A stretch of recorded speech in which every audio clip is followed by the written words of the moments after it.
Episode की शुरुआत होती है और हमें एक टीचर को दिखाया जाता है जो कि काफी ज्यादा मिस्टीरियस है और उसके हाथ में एक बाउल होता है। तभी बैकग्राउंड में आवाज आती है कि आपको हम यहाँ पर क्यों लाए हैं, आपको पता है? तब वो टीचर बताता है कि मुझे पता है। असल में मैं आपको सबसे पहले स्पिरिट्स के बारे में बताना चाहता हूँ।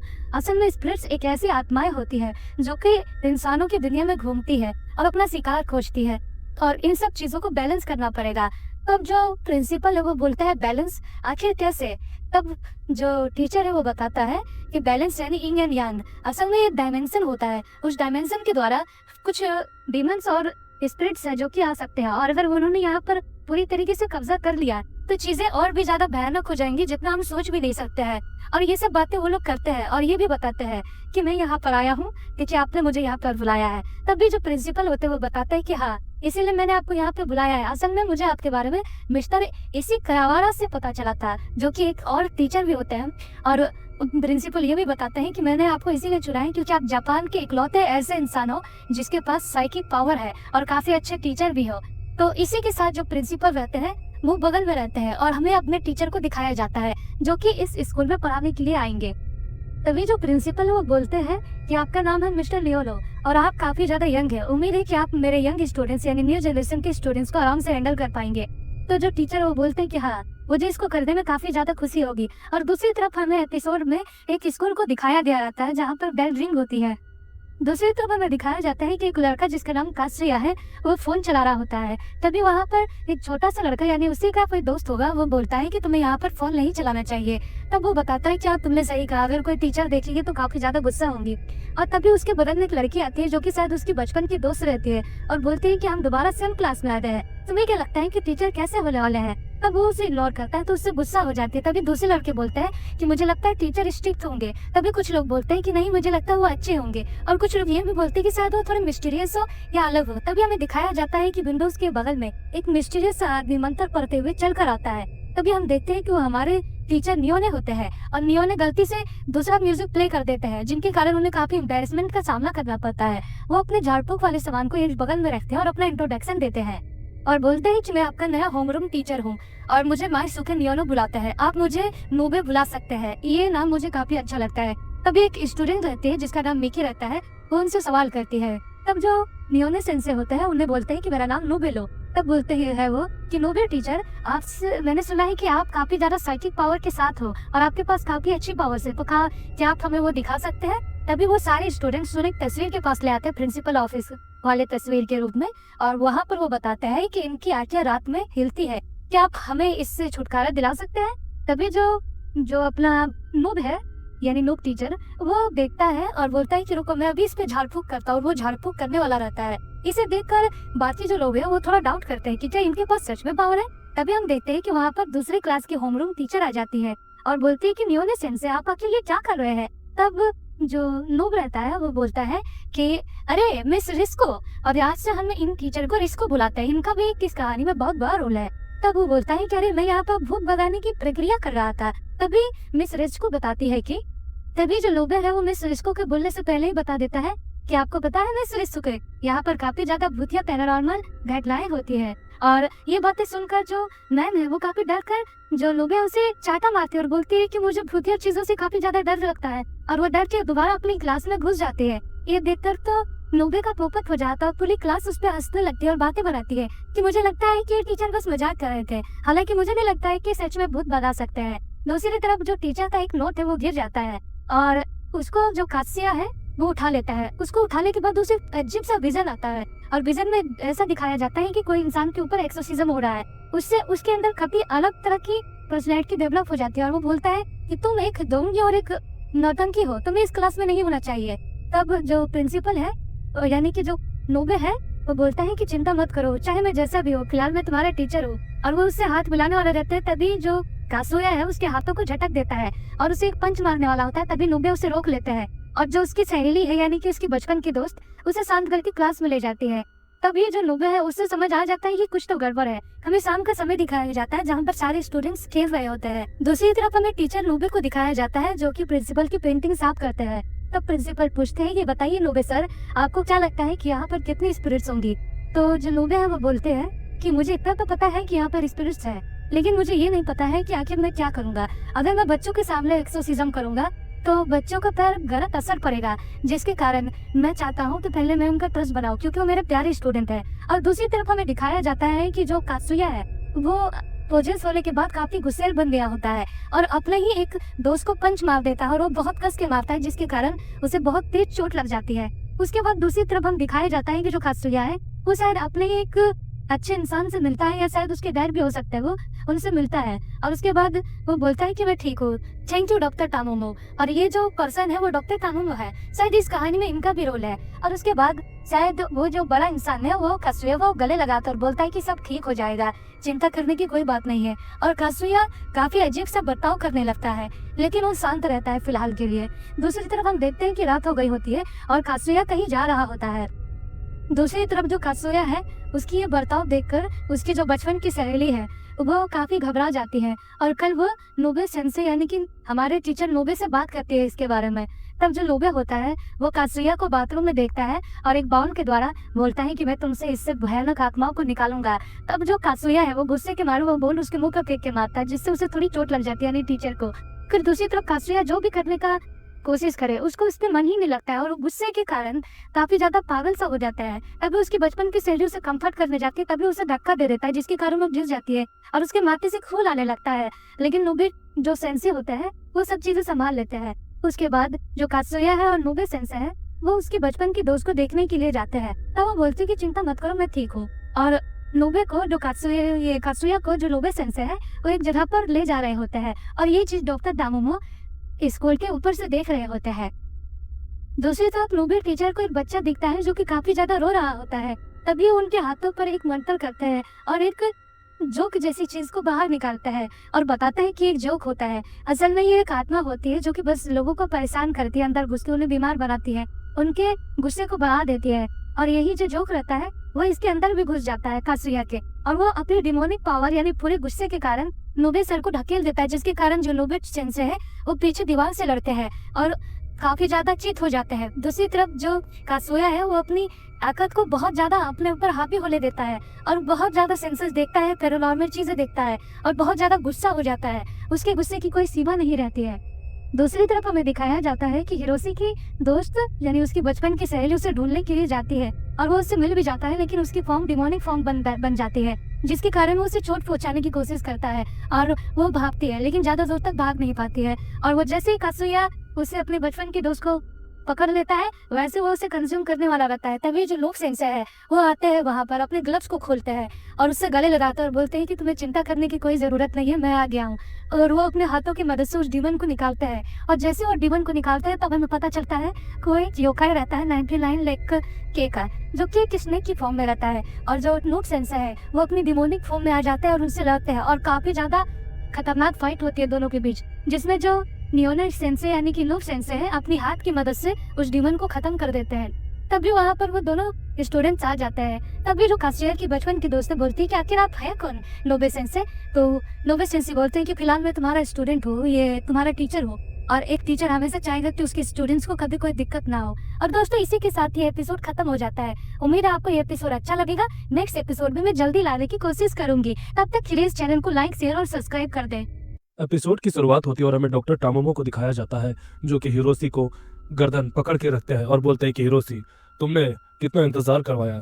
तब जो हिरोशी रहता है वो बोलता है आप तो वही डॉक्टर हो। तब जो हिरोशी की बचपन की दोस्त रहती है वो इंटरफेयर करने ही वाली होती है।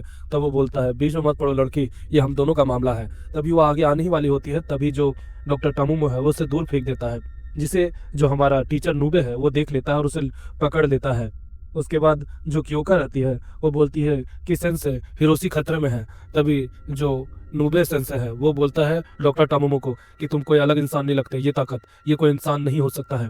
और जैसे ही नूबे और क्योका हिरोशी को बचाने जा रहे होते तभी वो गायब हो जाता है। दूसरी तरफ जो नूबे सेंसे है उनके हाथ में काफी थोड़ा सा दर्द होने लगता है।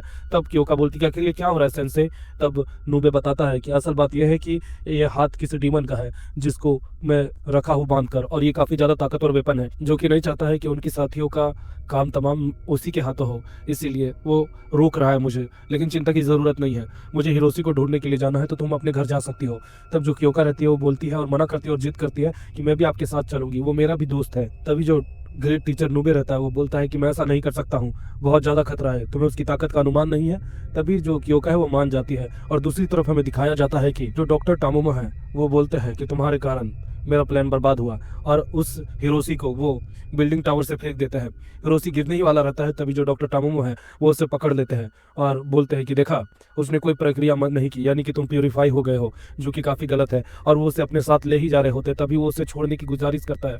दूसरी तरफ हम देखते हैं कि वहाँ पर सेंसे नूबे आ जाते हैं और बोलते हैं कि उस बच्चे को जाने दो, और वो अपना मंत्र का एक पट्टा उसके ऊपर फेंकते हैं, लेकिन वो अपनी शक्ति के द्वारा उसे हटा देता है और ये बाकी लोग भी देखते हैं। तभी हम देखते हैं कि जो डॉक्टर टामोमो है वो अपने इल्यूजन से उसको कैद कर लेता है, यानी कि हमारे नूबे को, और उसे काफ़ी ज़्यादा भ्रमित करने लगता है। और तभी वो देखता है कि, यानी नूबे सेंसे देखता है कि जो डॉक्टर टामोमो है वो हिरोशी को लेकर कूद जाता है, और फिर जो नूबे सेंसे वहाँ पर आते हैं तो देखते हैं कि नूबे के बगल में एक शेर है जो कि उसके पास आ रहा है। तब नूबे कूदता है और उसे बचाता है, तभी हमें पता चलता है कि वो भी उनका एक इल्यूजन ही था। फिर दूसरी तरफ हम देखते हैं कि डॉक्टर टामोमो और हिरोशी वो दोनों को दूसरी जगह पर हम देख पाते हैं।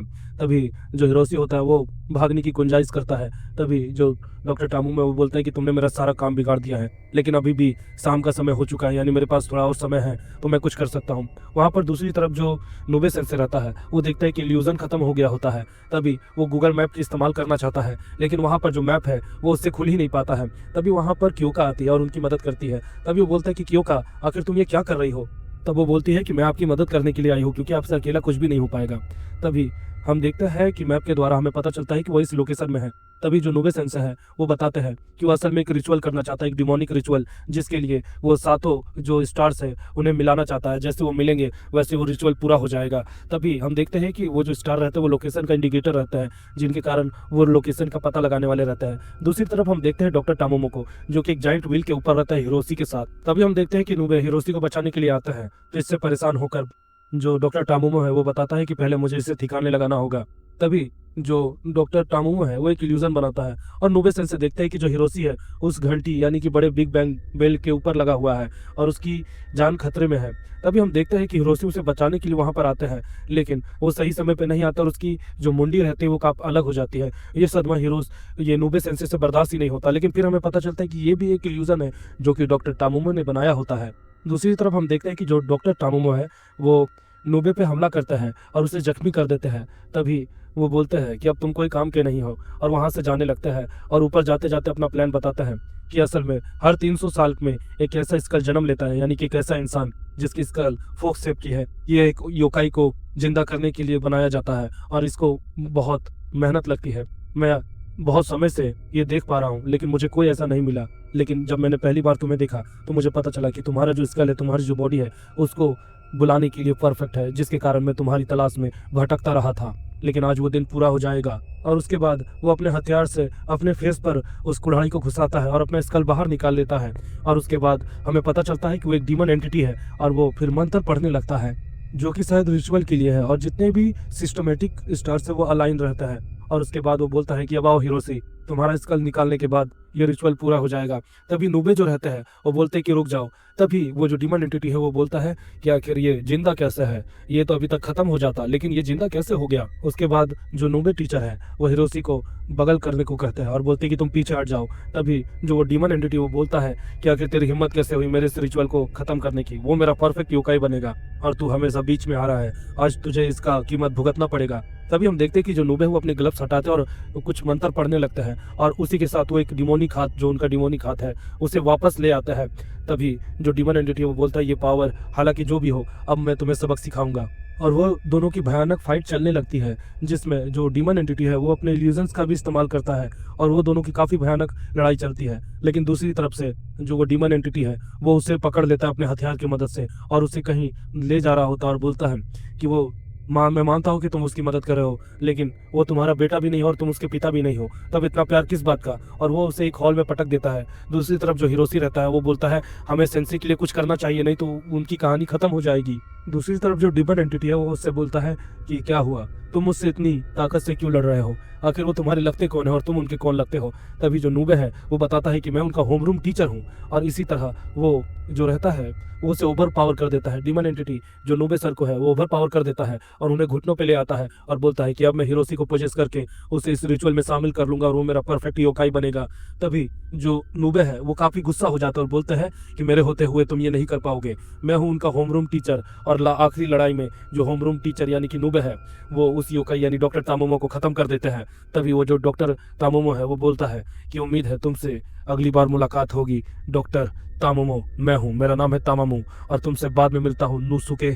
और ऐसा कहते ही वो खत्म हो जाता है। और दूसरी तरफ जो स्टूडेंट्स रहते हैं नोबे सेंसे के वो सेफ हो जाता है। दूसरी तरफ जो स्टूडेंट्स रहते हैं वो बोलते हैं कि आखिर ये किस तरह का एंटिटी था। तब वो बताता है कि असल में ये एक फॉक्स एंटिटी है जो कि बहुत सालों से कैद था, लेकिन अब वो आज़ाद हो गया था। लेकिन अब चिंता की कोई बात नहीं है, जब तक मेरी ताकत है तब तक मैंने उसे खत्म कर दिया।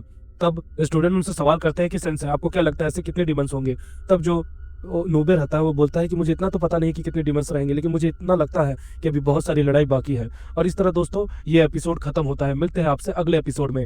एपिसोड की शुरुआत होती है और हमें बहुत सारे बच्चों को खेलते हुए दिखाया जाता है और बहुत सारी लड़कियां और बच्चे लोग हैं वो अपने घर जा रहे होते हैं।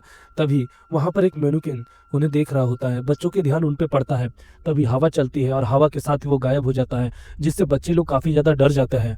दोस्तों तभी सीन शिफ्ट होता है और हमें दिखाया जाता है न्योनो सेंसे को यानी नोबे सेंसे को, जो कि जा रहे होते हैं।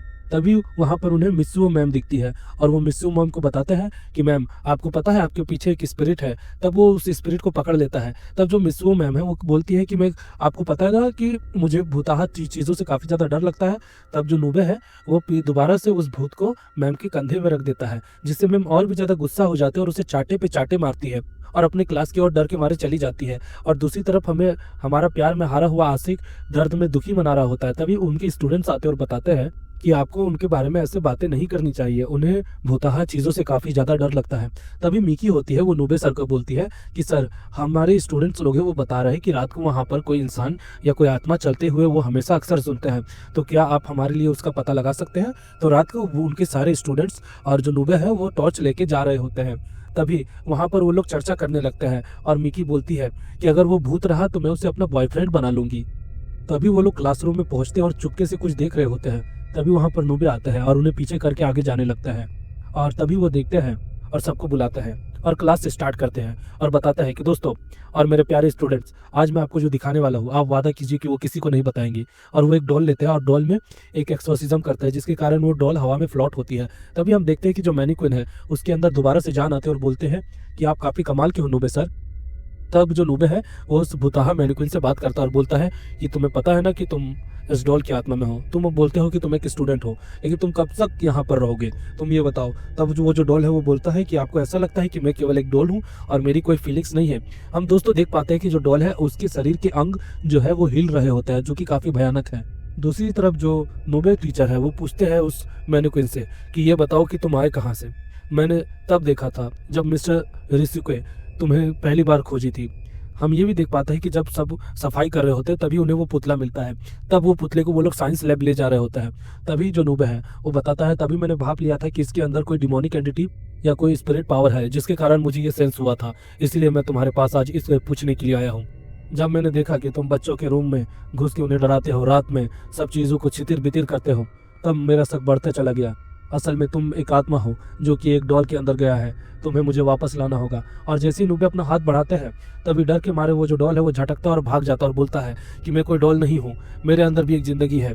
और ऐसा कह के वो भाग जाता है। दूसरी तरफ वो जो मॉडल है यानी मैनिक्विन वो अपने शकल को अपने आईने में देखता है और काफ़ी ज़्यादा निराश होकर रोने लग जाता है।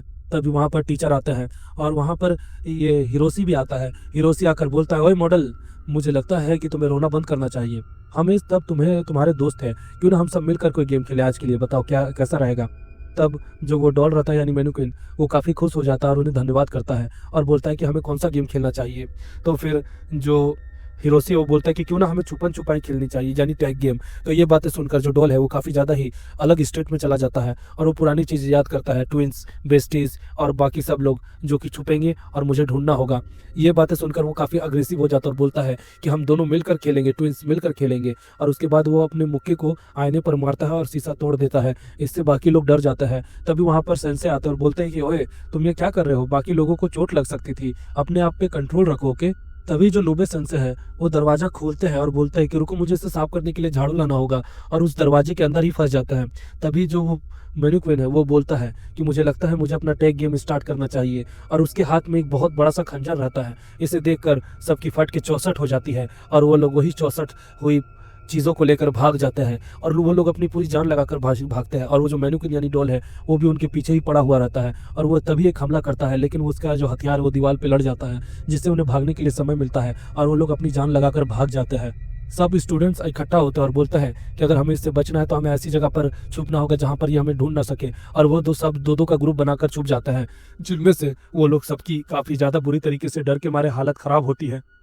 एक तरफ हम देखते हैं कि क्योका और हिरोशी एक साथ एक जगह पर छुपे होते हैं। तभी वो मैन्युक्विन वहां पर आ जाता है। डर के मारे जो क्योका है वो गलती से हिल जाती है, जिससे उसके सेंसर्स के कारण वो जो डॉल है वो आकर्षित हो जाता है और डॉल बोलता है मैंने तुम्हें ढूंढ लिया, और वो चाकू मारने ही वाला होता है। तभी वहां पर नूबे आता है, जिससे स्टूडेंट काफी ज्यादा खुश हो जाता है। तभी जो नूबे टीचर है वो बोलते हैं कि मुझे माफ करना स्टूडेंट्स, मैं लेट हो गया था।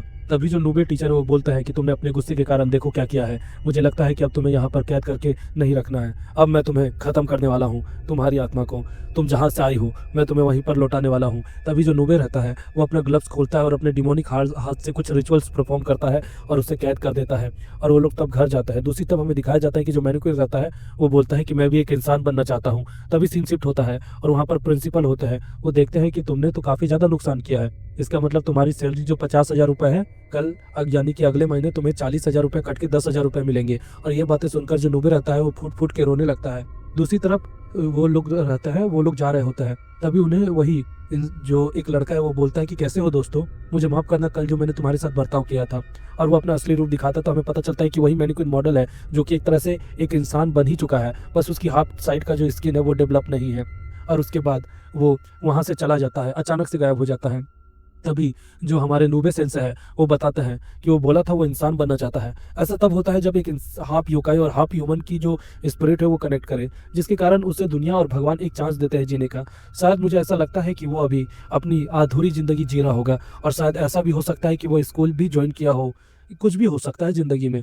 और इसी तरह दोस्तों ये एपिसोड खत्म होता है। मिलते हैं नेक्स्ट एपिसोड में। एपिसोड की शुरुआत होती है और हमें मिस रिस्को को दिखाया जाता है जो कि क्लास में जा रही होती है। तभी वहां से भागे भागे अपना नूबे आता है और बोलता है कि मैम क्या आपके पास थोड़ा सा समय है आज के प्लान के लिए, मैं आपको डिनर में इनवाइट करना चाहता हूँ। तो रिस्को मैम काफ़ी ज़्यादा खुश होती है। तभी नूबे सेंसे बताता है कि ये एक सिमेट्री हॉल है जहाँ पर जॉम्बीज वगैरह आपको सर्व करेंगे और यहाँ पर 3 कंकाल नाचेंगे, और ये काफ़ी मज़ेदार रेस्टोरेंट होगा, हाल ही में खुला है। ये बातें सुनकर और डरकर रिस्को मैन अपनी किताब से नूबे की फील्डिंग सेट कर देती है और चली जाती है, और नूबे फिर निराश हो जाता है। फिर हमें क्लास का सीन दिखाया गया रहता है। तभी वहाँ पर जो नूबे सेंसे के जो स्टूडेंट्स रहते हैं वो उनकी फिरकी लेने लगते हैं। तभी जो वहाँ पर मिकी रहती है वो बोलती है कि सर काश आपके पास जो साइकिक पावर है वैसे मेरे पास भी एक पावर रहती। तब जो नूबे है वो बोलते हैं कि तुम्हें पता है मिकी, साइकिक पावर हमेशा ज़्यादा अच्छी नहीं होती है।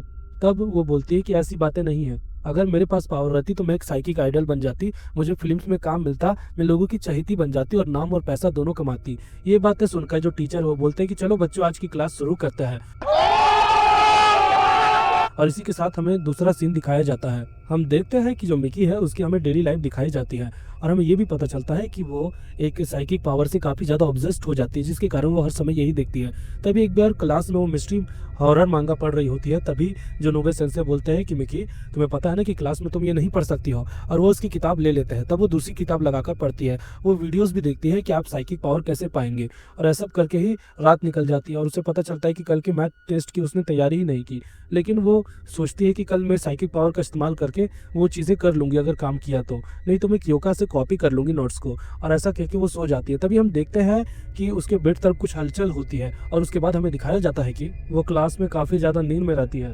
तभी जो नूबे सेंसे रहते हैं बोलते हैं कि तुम्हारा नींद खत्म नहीं हुआ, जल्दी उठो और इस सवाल का जवाब दो। तो ये धीरे धीरे कुछ अनाप शनाप बकने लगती है। तब वो बोलता है कि मुझे लगता है तुम्हें नींद की ज़रूरत है, जाओ नर्स रूम में। तब वो खुश हो जाती है। लेकिन फिर नूबे बोलता है लेकिन ये बात याद रखना, सेकेंड राउंड में यानी सेकेंड क्लास में मैं तुम्हारा मैथ का टेस्ट जरूर लूँगा, तब तक के लिए अपने सर को धो लो। और उसके बाद वो नर्स रूम में आती है, लेकिन वहाँ पर देखती है कि वहाँ पर कोई नहीं रहता है। वो सो जाती है। तभी हम देखते हैं फिर से कोई हलचल होती है और मिकी की गर्दन लंबी हो जाती है और वो पूरी क्लास को देखती रहती है।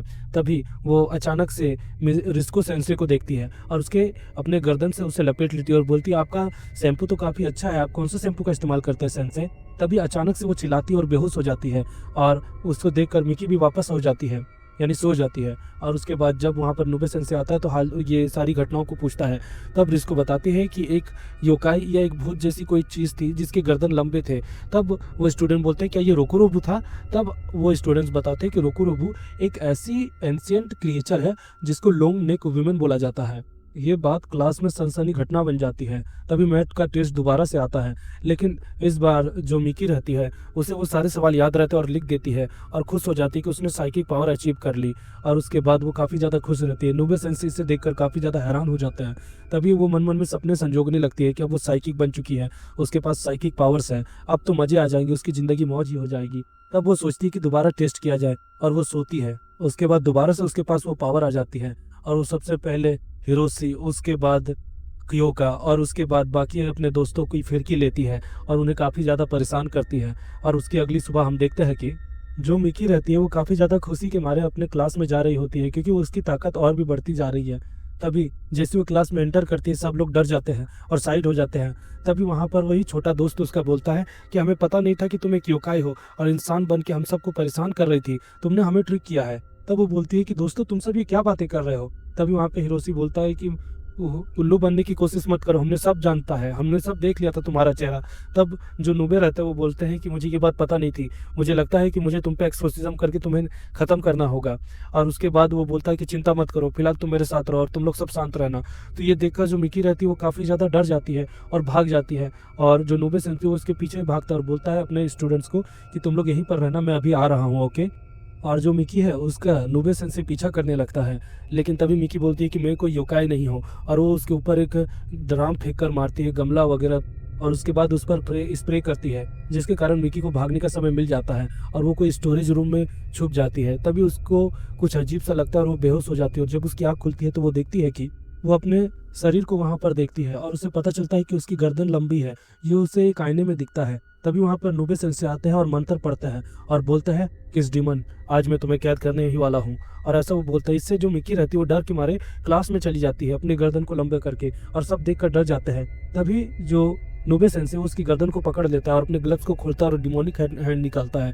तभी मिकी पूरी जान लगाकर उन्हें पटक देती है और दूर हो जाके बोलती है कि मुझे यकीन नहीं हो रहा कि मैं एक योकाई हूँ, लेकिन मैं इतनी आसानी से हार नहीं मानूंगी। और उसके कारण उसका डिमोनिक फॉर्म भी धीरे धीरे करके बढ़ने लगता है।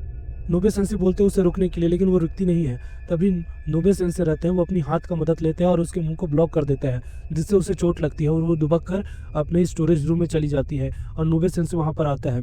तभी जो मिकी है वो भीख मांगने लगती है कि सेंसे मुझ पर यकीन कीजिए, मैं मरना नहीं चाहती हूँ, प्लीज़ मुझे मत मारिए। लेकिन जो नूबे रहते हैं वो बोलते हैं कि मैं तुम्हें मोक्ष का रास्ता दिखाऊंगा और अपनी ताकत बढ़ा ही रहे होते हैं। तभी वहाँ पर क्योका आती है और बोलती है कि सेंसे प्लीज़ उसे मत मारिए, भले ही वो कोई योकाई है लेकिन वो मेरी अच्छी दोस्त है और हम उसे हमेशा प्यार करते रहेंगे, वो काफ़ी अच्छी है और दिल की बुरी नहीं है। नूबे बोलते हैं कि मुझे ये पता है, लेकिन मुझे 1 मिनट दो। और उसके बाद जो नूबे रहते हैं वो अपने हाथ से उसके गर्दन को थोड़ा सा फाड़ता है जिससे उसका रियल चेहरा दिखता है। इससे जो मिकी है वो भी हैरान रहती है। तब नूबे बताते हैं कि असल में एंशिएंट कहानी में जो कुरुकावी है यानी कि लॉन्ग लेग वुमेन, उसके बारे में ये बताया गया है कि उसकी जो स्पिरिचुअल बॉडी है वो एक तरह से कनेक्ट रहती है जिसके कारण उसका जो मेन शरीर है वो रहता है। असल में ये एक डिमोनिक एंटिटी के द्वारा होता है। तभी जो मिकी रहती है वो बोलती है कि तो कोई मैं योकाई नहीं हूँ। तब नूबे सेंसे बोलते हैं हाँ तुम कोई योकाई नहीं हो। उसके बाद जो मिकी रहती है वो खुश होकर अपने दोस्तों के साथ खेलने लगती है। तभी नूबे बोलते हैं कि अगर तुम ऐसे ही खेलना चाहती हो तो तुम हमेशा के लिए ऐसे ही फंस जाओगी। तो वो आगे आता है। तब जो नूबे रहता है उसका एक्सोर्सिज्म करता है और उसे सही कर देता है। और उसके बाद हमें दिखाया जाता है कि नुबे जो है उसे दोबारा से जो चीज़ें तबाह हुई है उनका हर्जाना भरना पड़ेगा। दूसरी तरफ मिकी को क्लास में दिखाता है जो कि बोलती है कि काश मैं अपनी गर्दन थोड़ी सी लंबी कर पाती, तब मैं टेस्ट को और चीटिंग आराम से कर पाती, और नुबे इससे गुस्सा होता है। और दोस्तों इसी के साथ हमारा ये वाला एपिसोड भी खत्म होता है। मिलता है नेक्स्ट एपिसोड में। एपिसोड की शुरुआत होती है और हमें कात्सुया को दिखाया जाता है और कात्सुया के साथ उसकी छोटी बहन भी रहती है। तभी जो उसकी छोटी बहन रहती है वो बोलती है कि मुझे ये वाला आइसक्रीम खाना है। तो जब वो लोग मेन्यू देखते हैं तो पता चलता है कि ये वाले आइसक्रीम का दाम 2500 येन है। तब कात्सुया अपनी वॉलेट को देखता है, तब उसके पास मात्र 2000 येन रहते हैं। तभी वो बोलता है कि 1 मिनट रुको, मैं जल्दी ही आता हूँ, और वो कहीं जाने लगता है। तभी वो बोलता है कि काश कोई यहाँ पे मेरा दोस्त मिल जाए जिससे मैं पैसे ले सकूँ। तभी वहाँ पे उसको कोई दोस्त नहीं मिलता। तभी वो देखता है कि कौवे का जो झुंड रहता है वो एक जगह पर उड़ रहा होता है, तो वो उड़ जाता है। तभी उसे 500 येन यानी कि 500 रुपये का ही आप समझ लीजिए सिक्का मिलता है, और वो सिक्का लेकर वो भगवान को धन्यवाद कह के चला जाता है, क्योंकि अब वो उसके लिए आइसक्रीम खरीद देगा। दूसरी तरफ हमें दिखाया जाता है कि एक जो मंदिर है उसके अंदर की तलवार रहती है वो ऑटोमेटिकली खुल जाती है। दूसरी तरफ हमें क्लास का सीन दिखाया जाता है जहाँ पर वो सारे लड़के, जिसमें मिकी बोलती है कि तुमने वो क्रीम वाली आइसक्रीम ले ली, वो बहुत महंगी है और उसे बहुत कम ही लोग अफोर्ड कर पाते हैं। तब वो बताता है कि मिनामी मेरी छोटी बहन चाहती थी कि वो इसे ट्राई करे, जिसके कारण मुझे उसे दिलाना पड़ा। तब जो वहाँ पर क्योका रहती है वो बोलती है कि सच कहूँ तो मैं भी तुम्हारी तरह ही एक बड़ा भाई चाहूंगी जो कि ऐसा करे। हिरोशी तो एक नंबर का उल्लू का पट्टा है, जिससे हिरोशी गुस्सा हो जाता है। तभी वहाँ पर हम देखते हैं कि नुबे जो रहता है वो क्लास के बाहर मिस रिसुको को भगा रहा होता है, लेकिन बात नहीं बनती। वो अंत में जाकर अपनी क्लास में आ जाता है। तब जो ये हिरोशी रहता है वो बोलता है कि क्या बात हो गई नुबे सर, आप इतने परेशान क्यों है, आप फिर से मिस रिसुको का हरास कर रहे थे क्या? तो बोल रहा था पागल हो क्या, मैं तो बस उसके साथ तस्वीर ले रहा था, तो आप तस्वीर हमें दिखाइए। तब वो तस्वीर देखती है तो वो सारे स्टूडेंट्स बोलते हैं कि ये तो काफी डरावना है, तो इसमें डरावना क्या है? तभी मिकी बोलती है कि बगल में आपको इतने सारे भूत नहीं दिख रहे क्या? तब वो बोलती है कि चलो हम भी तस्वीरें लेके देखते हैं कि हमें कोई भूत मिलेगा कि नहीं। और वो लोग तस्वीर लेते हैं लेकिन उन्हें कोई दिखता नहीं है। तभी एक तस्वीर में हम देखते हैं कि जो कात्सुया है उसकी गर्दन नहीं होती है, और वो आसपास देखता है लेकिन उसे कुछ समझ नहीं आता है क्या हुआ है। तभी जो कात्सुया है वो बोलता है कि हाथो माम्बा कौन सा भगवान है? तब जो नुबे होते हैं वो बोलते हैं कि हाथा माम्बा कोई भगवान नहीं है, असल में वो एक स्वॉर्ड है जिसके अंदर एक इविल स्पिरिट कैड है। तब ये बातें सुनकर जो कात्सुया है वो काफी ज्यादा डर जाता है। तब नुबे सर बताते हैं कि हाथा माम्बा असल में एक एंशिएंट टाइम पे एक तलवार थी जिसको जो क्रिमिनल्स होते थे उसको खत्म करने के लिए इस्तेमाल किया जाता था। लेकिन बहुत सारे चोर ऐसा भी बोलते थे कि वो स्वॉर्ड देखते ही उनको कुछ अजीब सा लगता था, कि मानो कि उसके अंदर कुछ कैद हो। तभी धीरे धीरे करके जितने भी लोग की कहानी खत्म हुई थी उन सब की आत्मा मिलाकर एक इविल स्पिरिट का रूप लेती है और उसके अंदर कैद हो जाती है।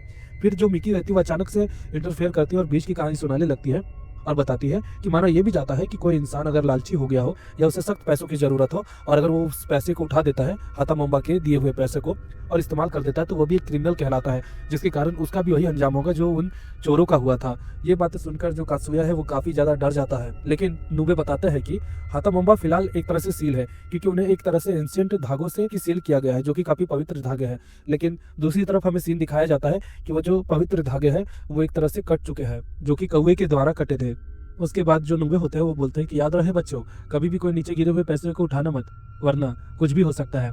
तभी अचानक से वहां पर हिरोशी आता और बोलता है कात्सुया तुम्हारी बहन मिनामी को अचानक से कट आ गए हैं। तब वो भागते हुए जाता है और मिनामी के गर्दन में देखता है तो उसे हल्का सा कट निशान आता है।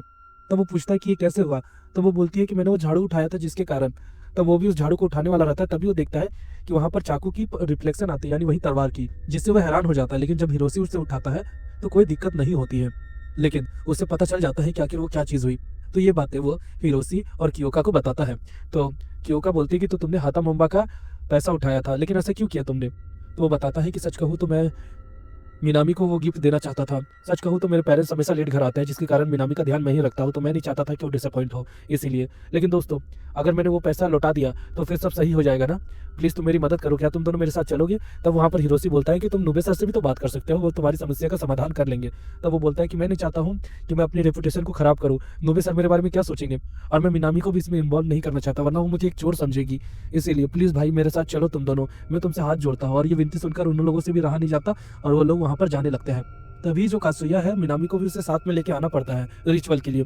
तभी वो वही कॉइन वापस कर देते हैं, जो जितना पैसा उन्होंने लिया था उतना पैसा वापस कर देते हैं। लेकिन जो एंटिटी है यानी कि क्रीचर, वो उसे एक्सेप्ट नहीं करता है और अपने डीमन फॉर्म में आ जाता है, डिमोनिक फॉर्म में आ जाता है और उन पे हमला करने वाला रहता है। तभी जो कात्सुया है वो अपनी बहन को हिरोशी के बगल में दे देता है और वो लोग आगे जाते हैं। पीछे से कात्सुया भी आता है, लेकिन वो जो डीमन एंटिटी है उसका पीछा छोड़ ही नहीं रहा होता है। वो लोग बोलते हैं कि चलो स्कूल के पास जल्दी आओ। तब वो सारे स्टूडेंट्स और वो उसकी छोटी बहन स्कूल आ जाती है, लेकिन कात्सुया जो रहता है वो धीरे धीरे आता है, लेकिन वो आ ही जाता है। तभी हम देखते हैं कि वो जो डीमन एंटिटी है वो स्कूल के अंदर नहीं आ पाता, क्योंकि जो नुबे सर है उन्होंने एक स्पिरिचुअल चार्म लगाया होता है और वो बोलते हैं कि मुझे माफ करना, मुझे इन बैरियर्स को लगाने में थोड़ी सी लेट हो गई थी। तभी जो कात्सुया है वो फाइनली सर को सब सच बताता है। तब सर बोलता है, यानी नुबे सर, कि तुमने जो किया वो गलत है, लेकिन तुम्हें इसका पछतावा हुआ, ये सही बात है। तभी हम देखते हैं उनकी बातें चल ही रही होती है, तभी वो डीमन ओवर पावर करके उस बैरियर को तोड़ देता है, जिससे बहुत ज़्यादा दिक्कत हो जाती है। तभी जो नुबे है वो बोलता है अपने सारे स्टूडेंट्स को कि वहाँ से भाग जाओ। तब वो लोग भागकर एक जगह पे छुप ही रहे होते हैं। दूसरी तरफ जो नुबे रहता है अपना डिमोनिक हैंड निकालता है और उसे रोकने की कोशिश करता है, लेकिन उससे वो नाकामयाब हो जाता है और वो आज़ाद हो जाता है, यानी कि वही डीमन एंटिटी, और वो बच्चों की तलाश में रहता है। तभी जो नुबे रहते हैं वो वापस आ जाते हैं और एक बैरियर प्रोटेक्टेड कर देते हैं कुछ समय के लिए, लेकिन उसके बाद वो बताता है कि देखो तुमने जो किया उसका पछतावा है तुम्हें, यही सबसे बड़ी बात है।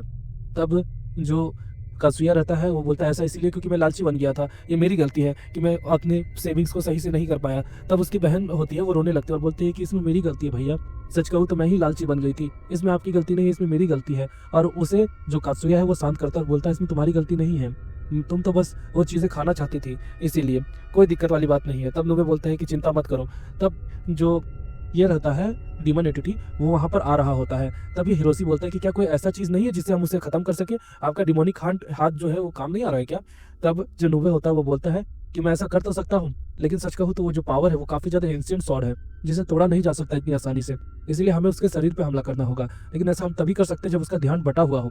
तभी जो कात्सुया है वो सर को बोलता है कि मेरे पास एक आइडिया है, लेकिन इसमें थोड़ा सा खतरा है। तभी हम देखते हैं कि वो डीमन एंटिटी आता है बच्चों के पास। तब वो बच्चे सरेंडर करके बोलते हैं कि देखो तुम्हारा मेन कल्प्रेट उधर है। तो वो बोलता है कात्सुया एक जगह पर बैठ के कि प्लीज़ मुझे माफ़ कर दो, लेकिन जो डिमोनिक एंटिटी है वो बोलता है तुम्हें माफ़ी नहीं, तुम्हें सजा मिलेगी, और उस पर हमला करता है। लेकिन असल में वो उसकी रिफ्लेक्शन पे हमला करता है, जिसके कारण वो अटक जाता है। तभी नुबे सर आते हैं और उसे अपनी डीमन फॉर्म यानी कि अपने डीमन हैंड की मदद से खत्म कर देते हैं, जिसके कारण वो जो क्रीचर रहता है वो सील दोबारा से हो जाता है। उसके बाद जो उसकी सिस्टर है कात्सुया की सिस्टर मिनामी उसके गले लगती है और बोलती है कि भैया मुझे माफ़ कीजिएगा। तो वो बोलता है जिसमें तुम्हारी गलती नहीं थी, और सब चीज़ सही हो जाती है। अगले दिन हमें दिखाया जाता है कि जो नुबे है वो उस जगह को दोबारा से सील कर देते हैं, इस बार मजबूत धागों से। और उसके बाद वहाँ पर जो क्योका है वो बोलती है कि सच कहूँ तो मेरी भी एक छोटी बहन रहती तो कितना क्यूट रहता, मैं उसकी बड़ी सिस्टर रहती।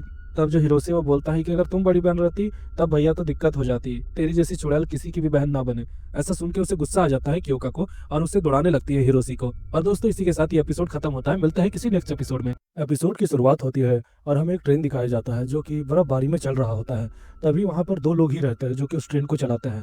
तभी हम देखते हैं कि वहाँ से एक लड़की जाती है, ट्रेन को वो रोकने की कोशिश करते हैं लेकिन वो रुकती नहीं, क्योंकि ट्रेन का जो सिस्टम रहता है वो थोड़ी देरी में रुकता है। फिर जैसे ही वो रुक जाता है उसका जो कैप्टन रहता है, जो ट्रेन चालक रहता है, वो बोलता है कि मैं चेक करके आता हूँ, तब तक तुम अंदर ही रहना। तो अंदर मस्त अपना हाथ से गर्मी सेक रहा होता है। तभी वो देखता है कि कैप्टन अभी तक नहीं आया है, तो वो बाहर जाने ही लगता है। तभी वो देखता है कि 2 हाथ उसके आसपास आने लगते हैं और वो चिल्लाता है। और इसी के साथ दोस्तों सीन शिफ्ट होता है और हमें दिखाया जाता है वही छोटे स्टूडेंट को जो कि अपना एपिसोड देख रहा होता है एक एनीमे का। तभी वो देखता है कि ये एपिसोड कितना कमाल का था, अब इसका नेक्स्ट एपिसोड की जो उसे अगले हफ्ते इंतजार करना होगा। तब उसे एक यूट्यूब की वीडियो मिलती है जिसे वो प्ले करता है। तो उसमें एक आदमी रहता है जो कि बताता है कि दोस्तों आपको टिके टिके अर्बन लेजेंड के बारे में पता है, असल में ये रेलवे की गलियों में घूमती है और आपको कभी मिल सकती है। सच कहूँ तो इसका आधा शरीर नहीं होता है, और जब भी वो आपको मिले तो वो बोलती है कि मुझे पैर चाहिए, क्या तुम्हारे पास मेरे पैर है? अगर आपका इसका जवाब देंगे या नहीं भी देंगे तो भी वो आपका पैर निकाल लेगी गायब होने से पहले ही। और साथ ही में उसकी स्पीड इतनी ज़्यादा है जिसके कारण आप उसे कभी हरा नहीं सकते हैं। लेकिन अगर आप सब्सक्राइब नहीं करेंगे और मेरा मेंबरशिप नहीं लेंगे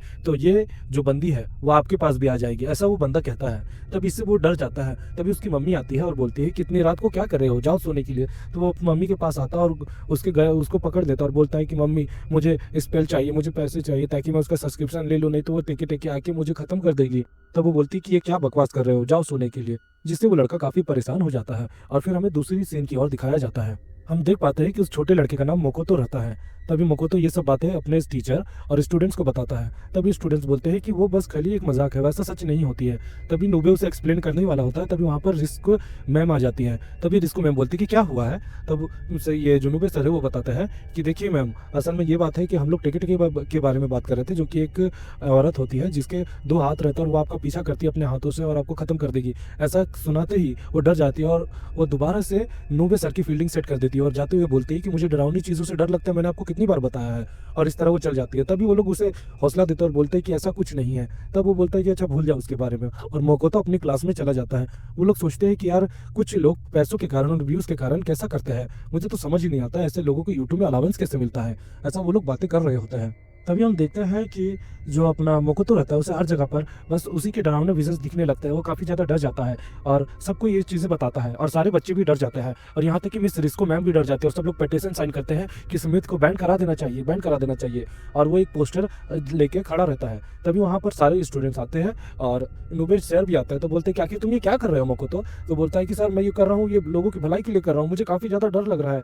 तब वो बोलता है कि बकवास कर रहे हो तुम, बस बच्चे हो तुम, बच्चे जो इन सब चीज़ों से डर रहे हो। तब वो ये बातें सुनकर वो काफ़ी निराश हो जाता है और दुखी हो जाता है, और बोलता है कि आप कितने ज़्यादा मतलबी हैं सर, मैं आपसे हेट करता हूँ नुबे सर, और ऐसा कह के वो भाग जाता है। तभी वहाँ पर हिरोशी और क्योका होते हैं। वो बोलते हैं कि इससे इतना डरने की क्या बात है, ये भूत तो एग्जिस्ट भी नहीं करता है। तभी नुबे सर बोलते हैं कि कौन कहता है वो एग्जिस्ट नहीं करता है, ये एक रियल स्टोरी और वो एक स्पिरिट है जो कि अभी तक जिंदा है। दूसरी तरफ जो नुबे सर है वो हिरोशी और क्योका को एक ऑफिस में ले जाते हैं और उन्हें अपनी सीक्रेट नोटबुक दिखाते हैं, जहाँ पर वही इंसिडेंट लिखा हुआ रहता है जो हम एपिसोड की शुरुआत में देख रहे होते हैं, जिसमें जो कैप्टन रहता है वो आता है एक पुलिस गार्ड के साथ, और जब वो आता है तो वो देखता है कि जो उसका आदमी रहता है वो पोल के ऊपर चढ़ा हुआ रहता है और उसका कोई शरीर नहीं रहता है, और वो जो टेके टेके है वो उसके ऊपर रहती है। माना तो ये जाता है कि ये देखकर ही वो पुलिस और वो आदमी यानी कैप्टन भाग गए थे, और ये जो स्पिरिट है वो हमेशा के लिए यहाँ पर रह गई थी, जिसके कारण जो मकोतो का फियर है अगर वो बढ़ता चला गया तो दोबारा से उसके पास आएगी, क्योंकि स्पिरिट्स ऐसा ही काम करती है, जिन पे ज़्यादा लोग डरते हैं वो उन्हीं के पास पहले जाती है। तभी हमें दिखाया जाता है कि जो मकोतो रहता है वो अपना घर जा रहा होता है। तभी वो एक रेलवे स्टेशन को क्रॉस करता है और वो सोचता है कि ये भी तो एक रेलवे स्टेशन ही है।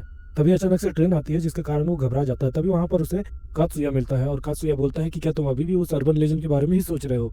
तो बोला कि हाँ, वो मेरे दिमाग से नहीं जा रहा है। तभी वो लोग बातें कर ही रहे होते हैं, तभी कात्सुया की बहन मिनामी वहाँ पर आ जाती है और वो लोग भी चले जाते हैं। कात्सुया अपने घर तो आ जाता है, लेकिन जैसे वो दरवाजा खोलता है यानी कि अपना मकोतो, तब वो एक दो आंखों को देखता है। फिर पता चलता है वो उसकी बिल्ली रहती है। वो अपने घर मतलब रूम में चला जाता है।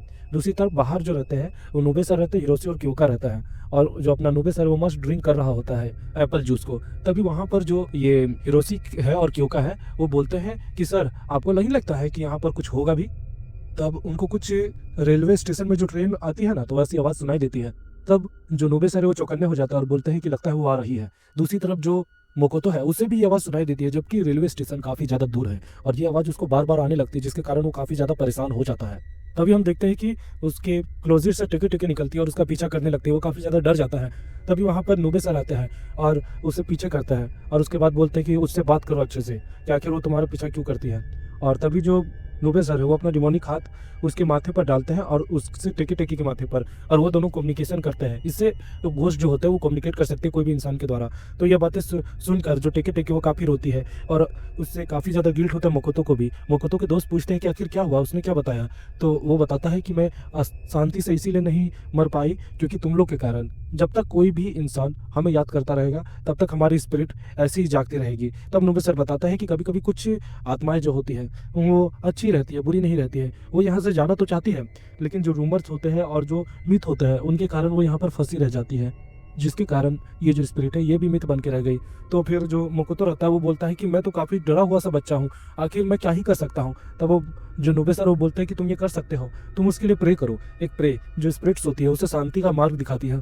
अगर तुम्हारी तरह 10 लोग या 50 लोग भी ये करेंगे तो स्पिरिट्स आराम से शांत हो जाती है और किसी को भी नुकसान नहीं पहुंचाती है। तो ऐसा वो लोग करते हैं और इससे जो टेके टेके रहती है वो भी शांत हो जाती है। नुबे सर बोलते हैं कि तुम्हें इससे कोई दिक्कत नहीं होगी, अब तुम यहाँ से जा सकती हो, और टेके टेके वहाँ से चली जाती है। तभी हमने दिखाया जाता है कि वही लालची इस यूट्यूबर जो कि बोलता है अपने स्ट्रीम में कि दोस्तों आज हमने 10,000 पेड सब्सक्राइबर कर लिया है, जो कि काफ़ी कमाल की बात है। तभी वो लोग ये बातें कर ही रहा होता है, तभी उसे वो टेके टेके दिखती है और वो बोलती है कि मुझे तुम्हारे पैर चाहिए।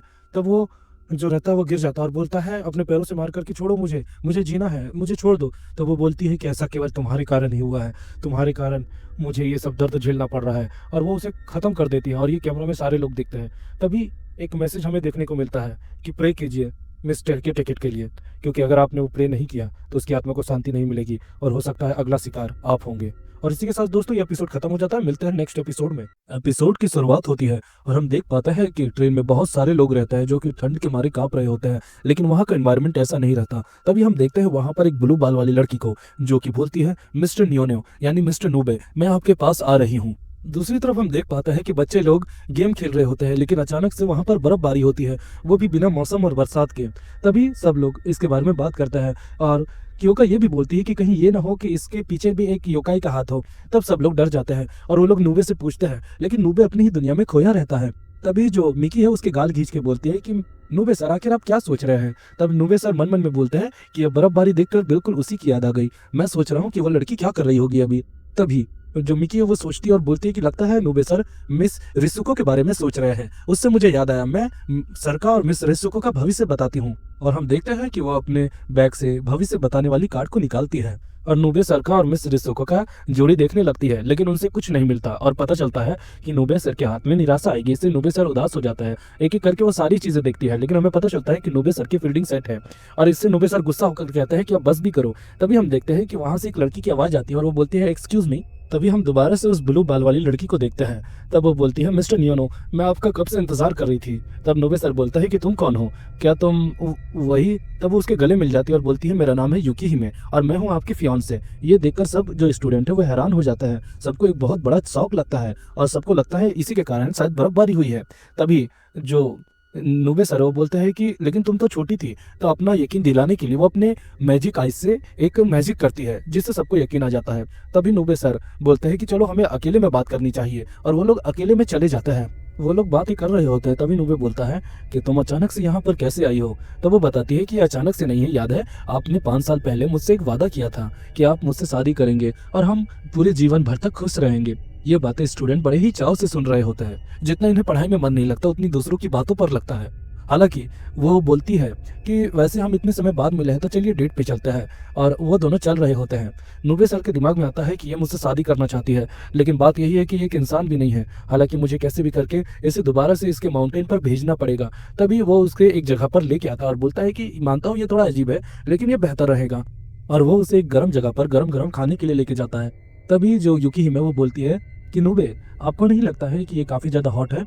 तब वो बोलता है कि हर इंसान काफी ज्यादा गर्म खाना खाना पसंद करते हैं। अगर तुम्हें इंसानों की तरह जीना है तो तुम्हें गर्म खाना खाना पड़ेगा। तब वो काफी ज्यादा कॉन्सेंट्रेट होती है और सारे खाने को बर्फ में बना देती है और खाने लगती है। तब वो नूबे को बोलती है कि तुम भी खाओ। तब वो बोलता है कि नहीं मेरा पेट भर गया है। दूसरी तरफ उसे एक सोना में लेके जाता है, सोनाबाद, जहाँ पर शरीर को गर्म किया जाता है जिससे फैट लॉस हो। और वहां पर भी उसका कोई राज नहीं चलता है। जो जो जगह पर लेके जाता है नूबे वहां पर मुंह की खाता है और मन मन में सोचता है कि इसे हटाना इतना आसान नहीं क्योंकि इसका डिफेंस सिस्टम काफी ज्यादा ताकतवर है।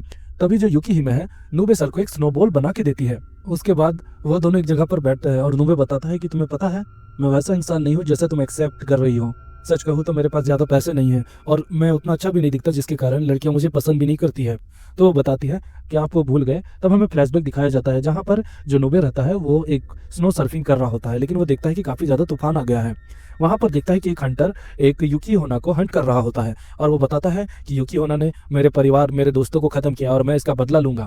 तब जो नूबे रहता है उसे रोकता है, लेकिन एक गोली युकी होना पे यानी युकी हिमे पे पड़ जाती है। लेकिन जैसे तैसे करके नूबे अपनी ताकत की मदद से उसे शांत करता है और उसके बाद वो युकी हिमे को एक केप के रूप में लेके जाता है और उसके अंदर स्पेल पड़ता है जिसके कारण वो सही हो जाती है। तब युकी हिमे पूछती है नूबे से कि तुम्हें ठंड नहीं लग रही। तो बोलता है कि नहीं, हालांकि मैं एक एलिमेंट्री मतलब कि मैं एक कॉलेज स्टूडेंट हूँ जो कि स्की रिजॉर्ट में आया हूँ, लेकिन मैं एक दिन एक टीचर बनना चाहूँगा।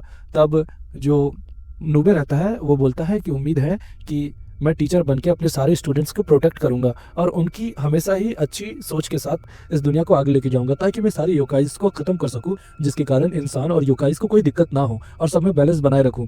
ये सब बातें सुनकर जो युकी हिमे काफ़ी ज़्यादा इंप्रेस रहती है। उसके बाद जो नूबे है उस हंटर को लेके जा रहा होता है और युकी हिमे बोलती है कि मैं उसकी काइंडनेस को कभी नहीं भूल पाऊंगी और ऐसा कह के वो बातें करती है और बोलती है कि आप भूल गए क्या, आप मेरे लिए काफ़ी कुछ है, चाहे आप कोई भी हो मैं आपको हमेशा एक्सेप्ट करूंगी चाहे कोई दुनिया भी आपके खिलाफ हो। ऐसा वो बात करती है। दूसरी तरफ सारे स्टूडेंट्स को पता चलता है कि जो युकी हिमे है असल में वो एंशिएंट योकाई युकी होना होती है।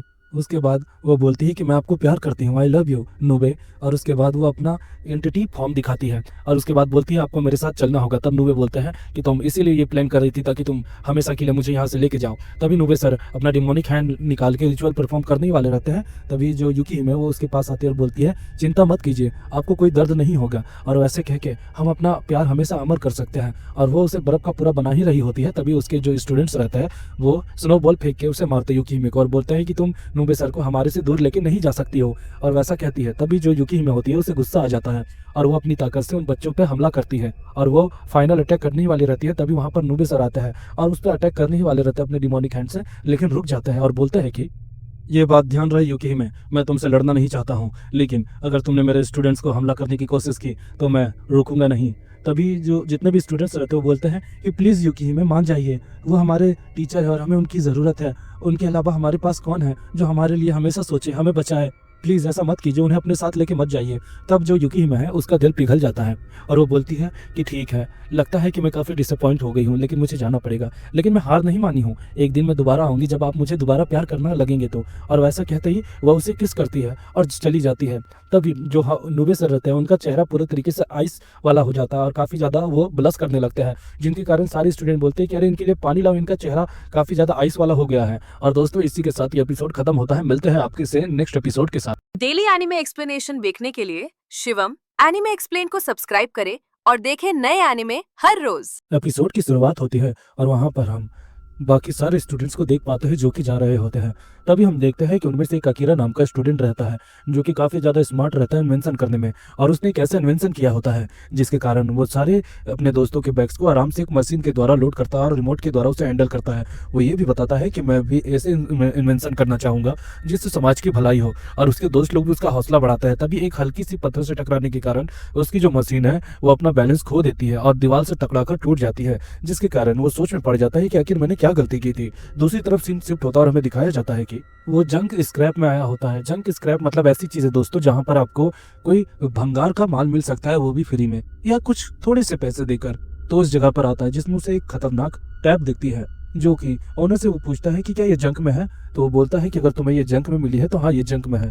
तब जो अकीरा है उस टैब को ले आता है और घर में ओपन करता है, और वो जैसे ही ओपन करता है वैसे ही उसमें बहुत सारे मैसेज पॉपअप होते हैं जिनमें सब लोग उस टैब के द्वारा वो जो ओनर है उनसे कमांड मांग रहे होते हैं, जिससे शायद हमें ये पता चल सकता है कि वो जो टैब है वो काफी खुफिया या कोई सीक्रेट सोसाइटी का टैब है। और इसी के साथ दोस्तों सीन शिफ्ट होता है और हम देखते हैं कि वो अपने सारे दोस्तों को अपने क्लास के हेड में लेकर आता है और बोलता है दोस्तों एक नया इन्वेंशन देखना चाहोगे, और वो एक खरगोश को निकालता है जिसका नाम सीरो रहता है। तब लड़कियां पूछती है कि तुमने इसे पिंजरे में क्यों बांधा है, ये तो बहुत बुरी बात है ना।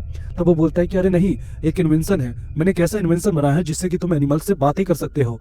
तो लोग उसकी बातों पर यकीन नहीं करते हैं, लेकिन वो जैसे ही दिखाता है कि उसकी मशीन के द्वारा जो खरगोश यानी वही सीरो रैबिट बोल रहा होता है वो सारी चीजें ट्रांसलेट हो जाती है, जिसके कारण लोग काफी ज्यादा इंप्रेस हो जाते हैं और उसको काफी ज्यादा सपोर्ट करते हैं इन सब चीजों को लेकर। हम देखते हैं कि रात को वही अपने टैबलेट पे काम कर रहा होता है अकीरा। उसके अगले दिन पे कुछ लड़के बोलते हैं कि अकीरा तुम ये जो चैलेंज ले रहे हो, तुम्हें पता है ना अगर तुम हार गए तो 1 हफ्ते तक हमें अपना लंच दोगे। तो बोलता है उसकी चिंता मत करो। तो हम देख पाते हैं कि मकोटो को वो एक रोबोटिक सूट पहना देता है और मकोटो बोलता है कि मुझे ऐसा लग रहा है कि मैं रोबोट हूँ। तब जो मकोटो रहता है वो किक करने वाला रहता है और वो किक चूक जाता है, लेकिन दूसरे पैर से वो किक कर ही देता है, और उसका किक इतना ज्यादा तेज रहता है कि वो पूरी तरीके से नेट को तोड़ देता है, जो कि काफी कमाल की बात रहती है। दूसरी तरफ वहां पर हम मिस नूबे मतलब मिस रिस्को और मिस्टर नूबे को देख पाते हैं, जिसमें जो मिस्टर नूबे है वो बोलता है कितने अच्छे गुलाब है ना मैम। तब मिस रिस्को बोलती है सही में बहुत अच्छे हैं, लेकिन नूबे रहते हैं वो बोलते हैं कि इन गुलाबों से भी अच्छा तो आपका चेहरा। तभी उसके ऊपर बॉल लग जाता है और बॉल लगने के कारण जो मिस रिस्को मैम है वो उन्हें अच्छे से होश में लाती है, और जैसे ही वो होश में आते हैं तो उनका भद्दा सा शक्ल देखकर जिसमें चोट लग गई है वो देखकर मिस रिस्को डर जाती है और भाग जाती है, और ये सब वो बाकी स्टूडेंट्स भी देख रहे होते हैं। तभी सारे स्टूडेंट चले जाते हैं और जो अकीरा है वो अपने गैजेट्स को देख रहा होता है कि जो टूट गए होते हैं। तभी वहाँ पर मिस्टर नूबे आते हैं और उसके गैजेट्स को लेकर बोलते हैं कि तुम इसे स्कूल में लेके नहीं आ सकते हो, मैं मानता हूँ कि तुम इन्वेंशन कर रहे हो और ये काफ़ी अच्छी बात है। तभी उनका थोड़ा सा ध्यान उस लोगों पर जाता है और वो अकीरा से पूछते हैं कि अकीरा तुम्हें सच में लगता है कि तुम ये मशीन खुद से बना रहे हो? तो बोलता है हाँ मैं खुद से ही बना रहा हूँ सर, इसमें क्या दिक्कत है? वैसे सर आप चाहे तो मेरे पास और भी गैजेट्स हैं जो मैं आप सबको दिखाना चाहूंगा। तो सर इसकी हामी भरता है। तभी जो क्योका है, हिरोशी है और कात्सुया है और वो सब आ जाते हैं अकीरा के पास नूबे सर को मिलाकर। तो अकीरा बोलता है कि ये देखो मैंने एक नया गैजेट बनाया जिसका नाम है स्पिरिट्स फाइंडर, जिससे हमें बहुत जल्दी कोई भूत मिल सकता है और कोई अगर भूत हमारे सामने होगा तो वो तुरंत ही लोकेट कर देगा। पहले तो दोस्त लोग उसकी बातों पर यकीन नहीं करते हैं, लेकिन उसके बाद वो धीरे धीरे करके आगे बढ़ रहा होता है। तभी वो एक जगह पर रुकता है और बोलता है कि भूत उस पेड़ के बगल में है, यानी उस दीवार के बगल में। तो नूबे सर अपना बॉल निकालते और बोलते हैं कि मुझे लगता है वो यहाँ पर आएगा, और जैसा अकीरा ने बताया था भूत वही जगह पर रहता है और नूबे सर की फील्डिंग सेट कर रहा होता है। जिसके कारण सारे स्टूडेंट्स मान जाता है कि अकीरा काफी ज्यादा कमाल का। इनफैक्ट उसने नूबे सर को भी हरा दिया, जो कि काफी ज्यादा कमाल की बात है। जिसके कारण सब लोग बोलते हैं कि चलो रामेन खाएंगे, उसके बाद तुम्हारे आगे के और भी रिकॉर्ड्स को देखते हैं और भी गैजेट्स को देखते हैं, और सब चले जाते हैं। नूबे सर उन्हें रुकने की कोशिश करता है, लेकिन वो लोग रुकते नहीं है। दूसरी तरफ हम देख पाते हैं कि वो लोग एक जगह पर बैठ के रामेन खा रहे होते हैं। तभी नूबे सर बोलते हैं कि आखिर मुझे भी पैसा क्यों देना पड़ रहा है। तभी क्योंका बोलती है ऐसा इसीलिए क्योंकि जो पैसे देने वाला आदमी था वो अभी यहाँ पर नहीं है। तभी हमें फ्लैशबैक दिखाया जाता है जिसमें जो अकीरा है वो बोलता है कि गाइस तुम लोग रामेन खाने जाओ, मुझे चलना पड़ेगा क्योंकि मुझे अपने और भी सारे इन्वेंशंस करने हैं। ऐसा कहकर हमें उसका सीन दिखाया गया रहता है, और हम ये भी देख पाते हैं कि वो अपने टैबलेट की मदद से कुछ नए प्रोजेक्ट्स पर भी काम कर रहा होता है। अगले दिन हम देखते हैं कि जो सीरो रहता है यानी वही खरगोश, उसकी वो बूढ़ा होकर ही उसके काम तमाम हो जाता है, मतलब कि वो खत्म हो जाता है। जिसके कारण जो सहेलियां थी योरिका और नोरिका, वो उसमें से योरिका काफी ज्यादा रोने लगती है। तब नूबे सर आते हैं और बोलते हैं नोरिका को संभालो योरिका, और वो उसे साइड में लेके चली जाती है उसकी सहेली। तभी नूबे सर बोलता है कि इस दुनिया में जितने भी जीने वाली चीजें हैं उन्हें एक दिन ये चीजों का सामना करना पड़ेगा। ये दुखद बात है, लेकिन हम इसमें कुछ भी नहीं कर सकते हैं। तभी जो अकीरा है वो भी ये सब बातें देख रहा होता है, लेकिन वो सोच रहा होता है कि ये बहुत गलत है। काश कुछ ऐसा हो सके जिसके कारण कोई इंसान को हम हमेशा के लिए कैद कर सके, कोई जीव को हम हमेशा के लिए कैद कर सके। कितनी अच्छी बात रहे, वो हमारे साथ हमेशा जिए, हमेशा के लिए। वो ऐसा मन मन में सोचता है, और उसके बाद ये भी सोच रहा होता है कि मुझे ऐसा गैजेट बनाना पड़ेगा जिसमें मैं बीते हुए लोगों की जिंदगियां को वापस ला के वहां पर रख सकता हूँ। वो एक गैजेट बनाता है और सारे दोस्तों को बुलाता है, तो दोस्त लोग बोलता है कि क्या यही वो गैजेट है जो कि सीरो को वापस जिंदगी में लेके आ पाएगा। तो वो ऐसा ही बोलता है, और हम देखते हैं कि वो मशीन सीरो की आत्मा को अपनी बॉडी में ट्रांसफर कर लेती है, और ये टैब के द्वारा हमें दिखाया भी जाता है। दूसरी तरफ जो योरो रहती है वो नूबे सर से बोलती है ऐसी ऐसी बातें, तो नूबे सर उसकी बातें सुन रहे होते हैं, और ये बोलते हैं कि भला कोई मशीन में कोई इंसान की आत्मा कैसे आ सकती है। दूसरी तरफ हम देख पाते हैं कि मशीन में कुछ आउटपुट सही नहीं रहते हैं, जिसके कारण जो सीरो है वो माल फंक्शन करने लगता है, और वो मशीन काफ़ी ज़्यादा घातक बन जाती है और गोल गोल घूमने लगती है, जिससे जो अकीरा है उसका जो टैबलेट है वो दूर कहीं गिर जाता है। दूसरी तरफ हम देख पाते हैं कि जो रोबोट है वहाँ पर वो जो रहता है वो इसे पकड़ लेता है योरी को, और उसके बाद वहाँ पर नूबे आते हैं। नूबे आते ही तुरंत उसे बोलते हैं कि मेरे स्टूडेंट्स को हाथ भी लगाने की कोशिश की तो मुझसे बुरा कोई नहीं होगा, और वो अपने मुक्के के बदौलत वो मशीन है उसे तोड़ देते हैं, और वो जो मेन सोल होती है उस मशीन की उसे खत्म कर देते हैं। और उसके बाद उस स्टूडेंट को बोलते हैं कि तुम्हें कोई चोट तो नहीं लगी, तो वो बोलती है कि मैं ठीक हूँ। तभी हम वहाँ पर देखते हैं कि सीरो की सोल निकल के जा रही होती है। तभी जो योरिका है और नोरिका वो बोलते हैं कि हम तुम्हें कभी नहीं भूल पाएंगे, मैं तुम्हें हमेशा याद रखूंगी सीरो, और ऐसा कहता है। तभी नूबे सर उसे उतार कर बोलता है कि बच्चों तुम्हें चोट तो नहीं लगी। तब सारे बच्चे बोलते हैं कि नहीं हमें क्या होगा नूबे सर, जब तक आप हैं। दूसरी तरफ हमें दिखाया जाता है अकीला और नूबे, जो कि ये सब बातें करता है और बोलते हैं कि अकीला तुम्हें पता ये फोन तुम्हें कंट्रोल कर रहा है, ये टैबलेट यही इसके अंदर कुछ ऐसा है जो कि तुम्हें नहीं पता। तभी टैबलेट से आवाज आती है और वो बोलता है कि हमें अपने कॉमरेड्स चाहिए, हमें अपने साथी चाहिए। तभी नूबे सर बोलते हैं कि तुम कौन और तुम कहाँ से आए हो। तो अपनी बातें बताने लगते हैं कि असल में हम रिसर्च करना चाहते थे और हम काफ़ी रिसर्च करते थे, लेकिन हमें पता चला कि इंसान की ज़िंदगी काफ़ी ज़्यादा छोटी होती है, जिसके कारण हमने कुछ स्पिरिचुअल एनर्जी पे कोशिश की, जिसके कारण हमें ये टेक्निक मिली कि जिसके कारण हम अपनी आत्मा को कोई भी डिवाइस के अंदर कैद कर सकते हैं, जिसके कारण हमें हमेशा के लिए समय मिल जाएगा कुछ भी चीज़ें सोचने का, और हम आधुनिकता के साथ वापस समय के विपरीत भी आ सकते हैं और एक नई बॉडी भी पा सकते हैं, लेकिन उसके लिए समय लगेगा। बताओ अकीरा, क्या तुम हमें ज्वाइन करना चाहोगे? हमें और 3 सोल्स की ज़रूरत है, केवल 3 आत्मा। तब अकीरा होता है सोच में पड़ जाता है और बोलता है कि नहीं, मैं नहीं चाहता हूँ कि मैं किसी और को चोट पहुँचाऊँ, और अपने सारे दोस्तों से वो माफ़ी मांगता है और उसके दोस्त भी उसे माफ़ कर देते हैं। और हम देखते हैं कि अकीरा और बाकी सब लोग खुशी से अपने स्कूल जा रहे होते हैं अकीरा के खुद के बनाए हुए गैजेट से, और दोबारा से नूबे सर की फील्डिंग लग जाती है, क्योंकि वो नूबे सर का जो बैग रहता है वो उड़ के एक बाइक या एक ट्रक के अंदर चला जाता है, और हम देख पाते हैं कि वही टैबलेट जो कि जंग लगा हुआ है और दोबारा से जंग की आड़ में है, जो कि किसी और की तलाश कर रहा है। डेली एनिमे एक्सप्लेनेशन देखने के लिए शिवम एनिमे एक्सप्लेन को सब्सक्राइब करें और देखें नए एनिमे हर रोज। एपिसोड की शुरुआत होती है और हमें दिखाया जाता है कि जो मजबूर नूबा है वो अपनी पावर की मदद से स्नैक्स खरीद रहा होता है अपना पेट भरने के लिए, क्योंकि थोड़ा बजट कम रहता है। लेकिन जैसे वो निकाल कर खुश हो रहा होता है तभी वहाँ का मालिक आकर उसे फील्डिंग सेट कर देता है। वो रोते हुए जाता है और बोलता है कि यार मैं अपनी ताकत से लोगों को भलाई करता हूँ, लेकिन कभी कभी मेरी भी तो भलाई होनी चाहिए। तभी वो गिर जाता है और उसे देखकर एक छोटी सी बहुत प्यारी सी बहुत मिनी टाइप की डॉल हंसने लगती है। तब वो इसे देखकर खुश होता है और बोलता है अरे वाह, ये तो बहुत रेयर है इसे देखना। ये तो एक डॉल है जिसका नाम है जासी की वारसी। उसके बाद वो उसे बुला रहा होता है यानी कि नूबे, लेकिन वो डॉल थोड़ा सा डर जाती है। तभी बाकी जो लोग रहते हैं यानी 2 लड़कियां वो उसके बारे में बात करने लगती है कि देखो ये कैसा इंसान है, ये शायद पुल से बात कर रहा है, इसका मानसिक संतुलन तो ठीक है। तभी नूबे को याद आता है कि अरे हाँ, जास की वारासी को नॉर्मल लोग नहीं देख सकते हैं। और वो ये सोचता है कि शायद इसे कोई अपने जैसा मिल गया है जो इसकी बातों को समझ सके और इसे देख सके। तभी वो उसे एक बिस्कुट ऑफर करता है और जो वो डॉल रहती है वो आकर खाने लगती है। तभी जो नूबे रहता है वो बताता है कि असल में जास्की वारासी एक डॉल है जो कि हर घर में एक गार्ड के रूप में रहती है, जो कि खुशियाँ उसको लेके आती है। ये गुड लक की निशानी होती है और ये हमेशा खुशहाल रहने की एक कामना को पूरी करती है। मतलब ये गुड लक चैम के रूप में इस्तेमाल किया जाता है। वो बोलता है कि तुम्हारा खाना हो गया तो तुम जल्दी से अपने लिए घर खोज लेना, नहीं तो फिर तुम्हें दिक्कत का सामना उठना पड़ेगा। अरे दिक्कत क्या, तुम तो एक योकाई हो, तुम्हें भूख प्यास थोड़ी ना लगेगी। और ऐसा कहते हुए हंस हंस कर जा रहा होता है और जो डॉल रहती है वो भी काफी खुश रहती है उसकी इस दरिया दिली से। उसके बाद वो यही सब सोचते हुए अपनी क्लास की ओर आ जाता है। वो बोलता है गुड मॉर्निंग सबको। तभी वो वही डॉल को वहां पर देखता है और बोलता है कि अरे तुम यहाँ पर आ गई, तुम्हें घर को चुनना चाहिए था रहने के लिए। लेकिन तभी सभी स्टूडेंट हैरान हो जाते हैं और बोलते हैं कि सर आप किससे बातें कर रहे हैं। तो वो बोलता है कुछ भी नहीं, चलो आज मैं तुम्हें पॉप क्विज टेस्ट लूंगा। तो सब हैरान हो जाते हैं टेस्ट का नाम सुन के और सबको मौत सी आ जाती है। उसके बाद टेस्ट चल रहा होता है, किसी को भी कुछ समझ नहीं आ रहा होता है। तभी जो डॉल रहती है वो पता नहीं अपने जादू की मदद से सबके दिमाग को काफी ज्यादा क्लियर कर देती है, जिसके कारण जो रिजल्ट आता है उसमें सब लोगों ने अच्छे खासे स्कोर किए होते हैं और सब लोग का 100 आउट ऑफ 100 रहता है, जिसको देखकर नूबे सर भी है वो भी काफी ज्यादा सन हो जाते हैं कि आखिर क्लास ने ऐसा किया तो किया कैसे। दूसरी तरफ हम देखते हैं कि उनका स्पोर्ट्स फिटनेस का टेस्ट हो रहा होता है, जहां पर मोकोतो की बारी रहती है। लेकिन मोकोतो सर से बोलता है कि सर मेरी हाइट काफी ज्यादा कम है, मैं ये नहीं कर पाऊंगा। तो सर उसे प्रस्तावन देते हैं कि तुम ये कर सकते हो, वो तुम कर सकते हो। सर ऐसा उसे हौसला दे रहे होते हैं। तभी मोकोतो भागता है और उस डॉल ने फिर कोई जादू किया रहता है, जिसके कारण मोकोतो एक हाई जंप करता है जो कि आज तक कोई नहीं कर पाया। और ये देखकर सारे स्टूडेंट हैरान रहते हैं। हम देखते हैं कि उस डॉल के कारण सबका लक बहुत ज्यादा बढ़ जाता है और कोई इंसान जो भी काम करने की कोशिश करे वो सारा काम हो जाता है। तो सर को ये बात धीरे धीरे पता चलने लगती है और सर को शक हो जाता है।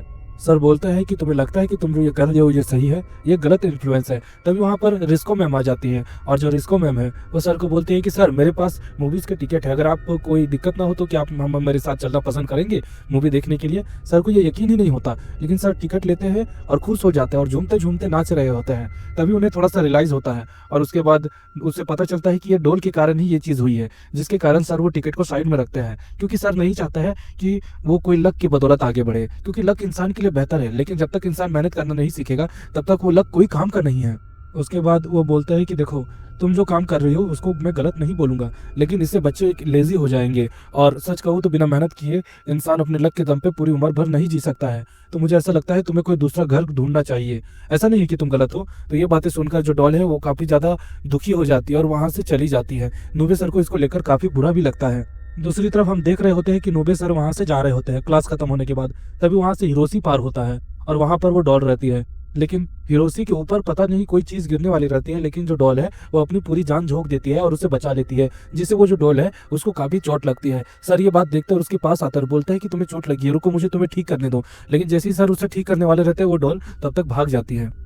तभी हम देखते हैं कि क्लास खत्म हो जाने के बाद सर मकोटो के घर जाता है और वहां पर उसे वो डॉल मिलती है। तब वो उसे बिस्कुट खिलाने की कोशिश करते हैं, लेकिन वो नहीं खाती है और भागते हुए जाती है एक घर की ओर। तभी वहां पर नूबे सर कुछ अजीब देखते हैं कि उसकी जो शक्ल है वहां की एक फोटो से मिल रही होती है, जिसपे अगरबत्ती जल रही है।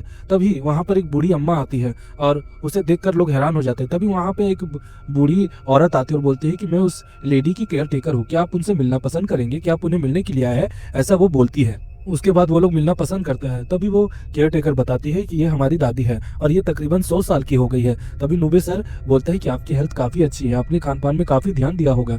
तभी वो दादी बोलती है कि तुम्हारा धन्यवाद बेटा। तभी नूबे सर बोलते हैं कि क्या आप हमें बता सकते हैं कि वो जो फोटो लगी हुई है वो किसकी है। तभी केयर टेकर बोलती है कि वो असल में दादी के बेटी के है, जो कि 80 साल पहले मर चुकी है, उसका नाम है हारुको। तब वो बताती है फ्लैशबैक कि असल में जो पहले का टाइम था वहाँ पर बमबारी बहुत ज़्यादा होती थी, जिसके कारण वहाँ पर खाने के ज़्यादा रिसोर्सेस नहीं थे, लोगों को भूखमरी का सामना करना पड़ रहा था। लेकिन दादी की जो बेटी है हारुको, वो काफ़ी प्यारी लड़की थी, वो सबको काफ़ी अच्छे से बर्ताव करती थी और काफ़ी दयालु थी। वो सबको अपना खाना शेयर करती थी और साथ ही में सबसे अच्छे से बर्ताव भी करती थी। लेकिन एक दिन अजीब हुआ, वो अचानक से बीमार पड़ गई। हमें लगा कि वो बच नहीं पाएगी। हम देख पाते हैं कि उसके बहुत सारे दोस्त लोग होते हैं जो कि आज उसका जन्मदिन रहता है। तो वो लोग सब बोलते हैं हारुको तुम्हारा आज बर्थडे है, इसीलिए हमने तुम्हारे लिए बर्थडे केक और बहुत सारे खाने लेके आए हैं। ऐसा वो लोग एक मिट्टी के आकार में बनाकर लाते हैं, क्योंकि भूखमरी का समय था, जिसको देखकर जो हारुको रहती है उसकी आंख में आंसू आ जाता है और वो उनका धन्यवाद करती है और बोलती है चलो सेलिब्रेट करते हैं। ये बातें सुनकर उनके सारे दोस्तों की आंख में आंसू आ जाता है, क्योंकि ये जो दृश्य है काफी ज्यादा बहुत भयानक है। सच कहूँ तो उसी के बाद हारुको की कहानी खत्म हो जाती है और ये बातें बताते बताते जो केयर टेकर है उसके आंख में आंसू आ जाता है। तो इससे बातें समझ जाता है नोबे और बताता है कि हारुको अपनी जिंदगी कभी खुशी से नहीं कर पाई, जिसके कारण वो चाहती है कि दूसरों की जिंदगी में वो खुशी ला सके। इसके कारण ही वो एक योकाई बनी, क्योंकि उसके पास लोगों को खुश करने की इच्छा थी, जिसके कारण ही वो हमेशा से ही लोगों की भलाई सोचती आई है, जिसके कारण उसे एक योकाई बनना पड़ा, चाहे वो माने या ना माने। लेकिन अब क्या किया जाए। हम देखते हैं कि वो जितने भी लोग जो दर्द में है उनकी मदद कर रही होती है। एक दिन वो अपने मम्मी के घर में जाती है, तब देखती है कि बहुत सारे केक वगैरह सब रखे होते हैं और बहुत बढ़िया बढ़िया खाना रखा होता है। तब भी जितने भी स्टूडेंट्स हैं वो बोलते हैं हैप्पी बर्थडे हारुको, और वो लोग उसका बर्थडे सेलिब्रेट कर रहे होते हैं। हारुको बढ़िया बढ़िया खाना खाती है और खुश रहती है। तभी हम देखते हैं कि वहाँ से नोबे सर आते हैं और बोलते हैं कि तुम्हारे लिए फाइनल गिफ्ट बाकी है। तभी वो दरवाजा खोलते हैं और हारुको यानी वो डॉल देखती है कि उसकी मम्मी बगल में है, और उसकी मम्मी बोल रही होती है हारुको मैं तुम्हें देख नहीं सकती, लेकिन क्या तुम यहाँ पर हो, बताओ हारुको।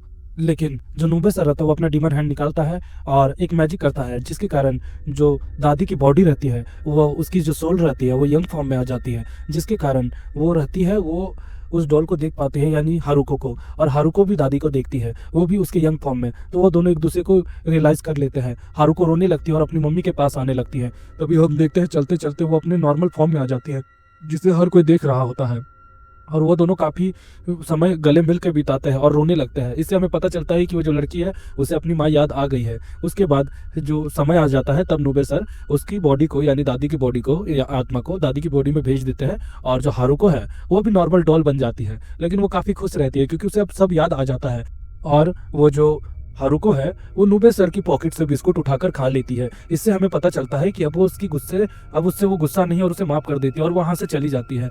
तभी सर बताते हैं कि हालांकि वो एक स्पिरिट है, वो एक योकाई है, तो उसकी आत्मा कभी शांत नहीं हो सकती है, लेकिन हाँ अब इतना है कि वो कोई गिल्ट में नहीं है और अब वो खुश रहेगी। और नोबे सर ये भी बताते हैं कि अब वो कोई नए घर की तलाश में है और वहां पर वो उनको खुशियां देगी और उनके गुड लक का कारण बनेगी।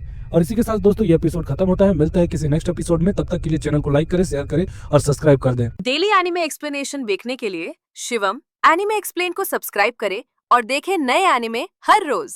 एपिसोड की शुरुआत होती है और हमें दिखाया जाता है कि एक बच्चा बरसात के मौसम में छाता लेकर नाच रहा होता है, और उसके बाद हमें एक रात वाला सीन दिखाया जाता है जहाँ पर अजीब सी चीजें होती हैं, और हमें दिखाया जाता है कि वही जो छाता रहता है वो एक डिमोनिक एंटिटी में तब्दील हो गया होता है, जिसका बस एक पैर रहता है और एक आंख रहती है, और वो हवा में उड़ जाता है।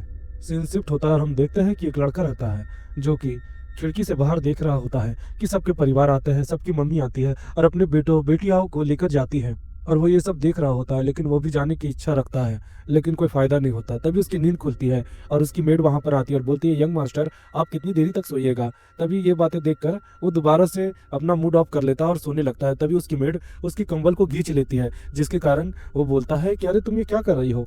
तभी उसकी मम्मी आती है और बोलती है कि बेटा आज फ्ली मार्केट है, जिसके कारण क्या तुम अपनी कुछ बिलोंगिंग्स देना पसंद करोगे।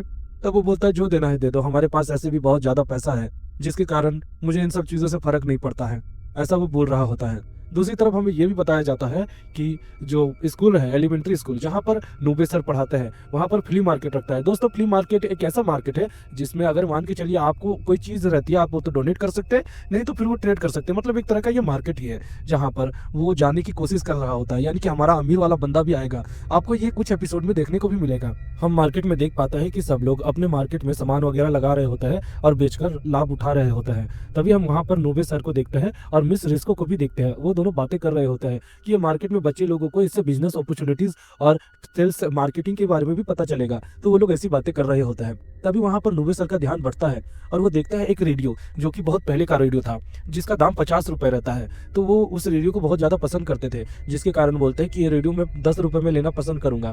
तभी वहां पर जो हिरोशी रहता है वो बोलता है सर आपसे बड़ा कंजूस मैंने जीवन में कभी नहीं देखा, वो तो बेचारा पहले से ही 50 रुपए करके रखा है, अब क्या 10 रुपए में वो लॉलीपॉप बेचेगा। तो वो बोलता है यानी नोबे सर बोलते हैं कि देखो बेटा बच्चों को पैसों के बारे में कुछ नहीं पता है, बड़ों को पैसों कमाने में बहुत तकलीफ होती है। ये बड़ी अच्छी बात कही आप।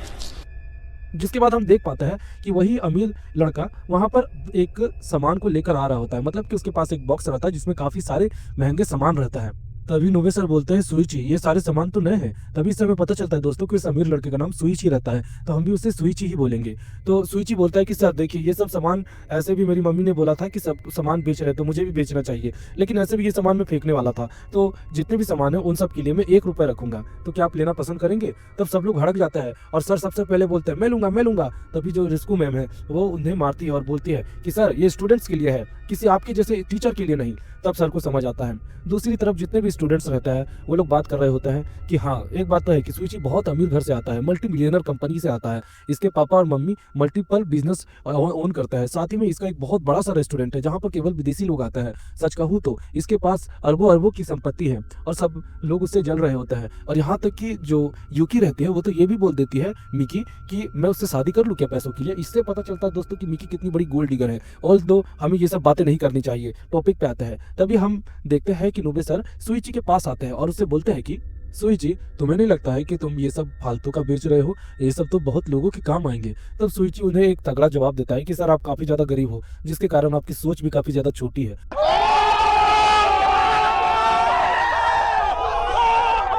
जिसके कारण सर को धक्का लगता है और सर उसको कुछ बोलने ही वाले रहते हैं। तभी बारिश हो जाती है जिसके कारण सब लोग अपने अपने क्लासेस में जाने लगते हैं। तभी सुइची को एक छाता मिलता है और वो अपने घर की ओर निकल जाता है क्योंकि वो पोजेस हो जाता है। सर इसके बारे में नोटिस करते हैं और उसके बाद हम देखते हैं कि सुइची वहां से जा रहा होता है। तभी हम देखते हैं कि वो जो छाता है वो अचानक से एक डीमन एंटिटी में ट्रांसफॉर्म हो जाता है जिसके कारण जो सुइची है वो काफी ज्यादा डर जाता है और वो छाता उसके पास ही आ रहा होता है।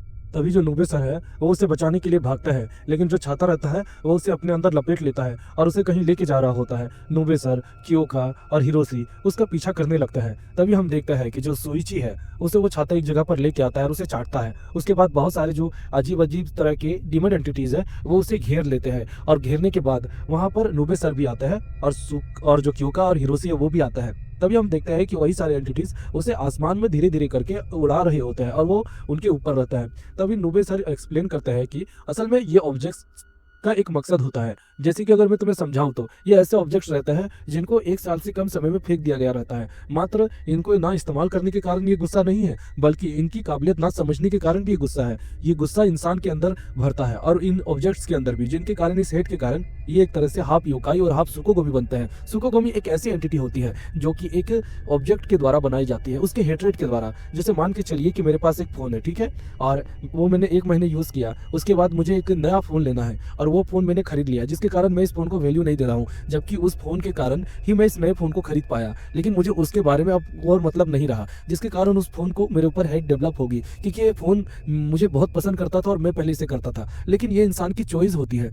हालांकि ये जो सुकोगोमी होता है वो भी चाहते हैं कि इनको भी कोई घर दे, इनके भी कोई इस्तेमाल करे और इनको खत्म करे। असल में ये आत्मा कैद हो जाती है, जिसके कारण सर ये चीज एक्सप्लेन कर रहे होते हैं। तब सर बताता है सुइची को कि बताओ तुम इसके बारे में क्या सोचते हो। तो सुइची साफ साफ बोलता है कि देखिए सर, इस्तेमाल करूँ या ना करूँ ये तो मेरा चॉइस है ना।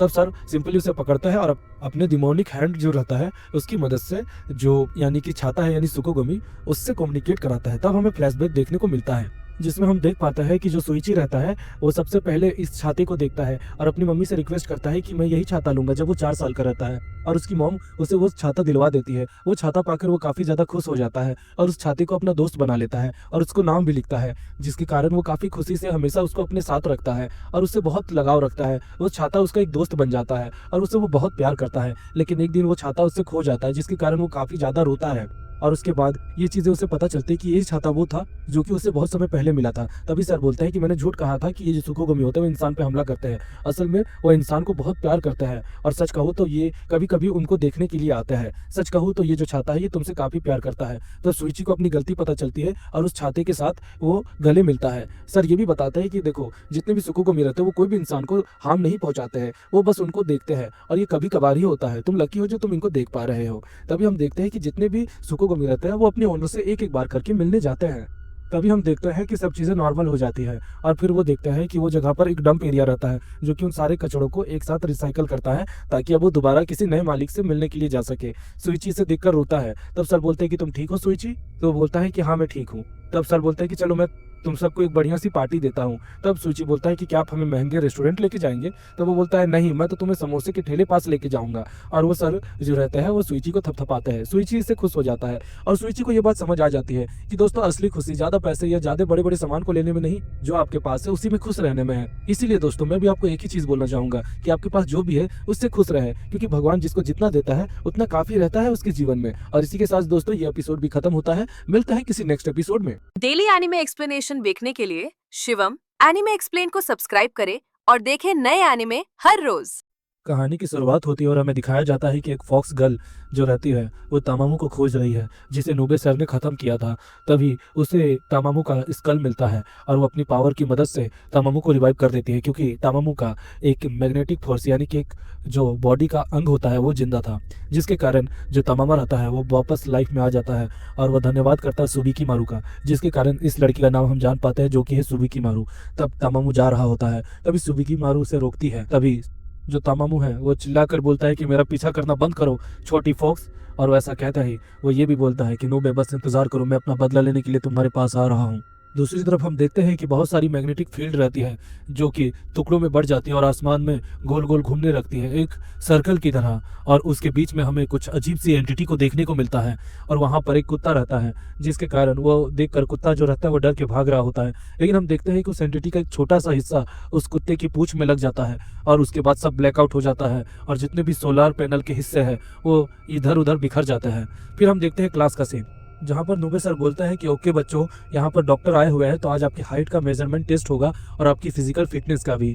तो भी जो नूबे है वो अंदर चेंबर में आता है, तब उसे मिस रिस्को देखती है और मिस रिस्को बताती है कि नूबे सर ये देखिए ये है डॉक्टर जो कि सब बच्चों को एग्जामिन करेंगे।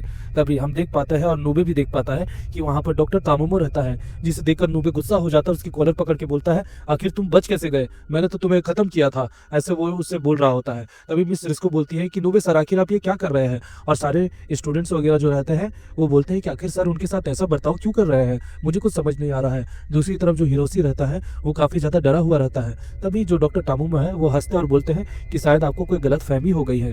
मिस रिस्को डॉक्टर टामोमो से माफी मांग रही होती है, लेकिन डॉक्टर टामोमो बोलता है अरे चिंता मत कीजिए, सबसे पहली बात है कि हमें स्टूडेंट्स के हेल्थ के बारे में देखना चाहिए, जिससे हम देख पाते हैं कि जो मिस रिस्को है वो डॉक्टर टामोमो से इम्प्रेस हो जाती है। उसके बाद जो डॉक्टर टामोमो है वो नूबे से बोलता है कि चिंता मत करो, मैं तुम्हें कोई दिक्कत नहीं दूंगा, क्योंकि ऐसे भी मैं अभी थोड़ा कमजोर हूँ और इस बार मैं हिरोशी के पीछे नहीं आया हूँ।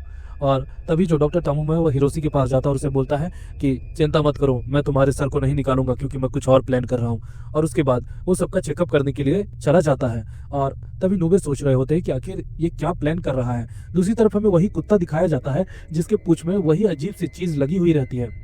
दूसरी तरफ जो नूबे रहते हैं वो सोच रहे होते हैं कि आखिर डॉक्टर टामोमो यहाँ पर क्या करने के लिए आया है। दूसरी तरफ जितनी भी लड़कियां रहती है वो डॉक्टर के बारे में बातें करती है और मिकी बोलती है कि वो इतने ज़्यादा हैंडसम है कि मैं क्या बताऊँ, वो पूरी तरीके से परफेक्ट है, वो तो मेरे बॉयफ्रेंड बनने लायक मटेरियल के लग रहे हैं और बहुत ज़्यादा अमीर भी होंगे, हम दोनों शादी कर ले तो एक बड़े से अपार्टमेंट में रह सकते हैं, मज़ा ही आ जाएगा। तभी हम देखते हैं वहाँ पर डॉक्टर तामोमो आता है। तभी जो मिकी रहती है वो बोलती है डॉक्टर सर बताइए कि मैं आपकी क्या मदद कर सकती हूँ, और बाकी लड़कियां भी उस पर लट्टू रहती है तो वो सब एक एक करके उससे बात कर रही होती है। तभी डॉक्टर तामोमो पूछते हैं कि आप बताइए कि आप नूबे सर के बारे में क्या सोचते हैं। तब जितनी भी लड़कियां लोग रहती है वो नूबे के बारे में बताती है कि असल में वो सच कहूँ तो काफी मजाकिया है, लेकिन सच कहूँ तो वो काफी ज्यादा कंजूस है और गरीब भी है, वो एक ही कपड़ा पहन के आते हैं वगैरह वगैरह। तभी जो तामोमो रहता है वो बोलता है कि क्या मैं ये जान सकता हूँ कि उन्होंने कभी तुम्हें बचाया है अपने डिमोनिक हैंड की मदद से। तब मिकी पूछती है कि आपको पता है क्या कि उनके पास भी एक डिमोनिक हैंड है। तब डॉक्टर तामोमो बोलता है हाँ मुझे ये बातें पता है।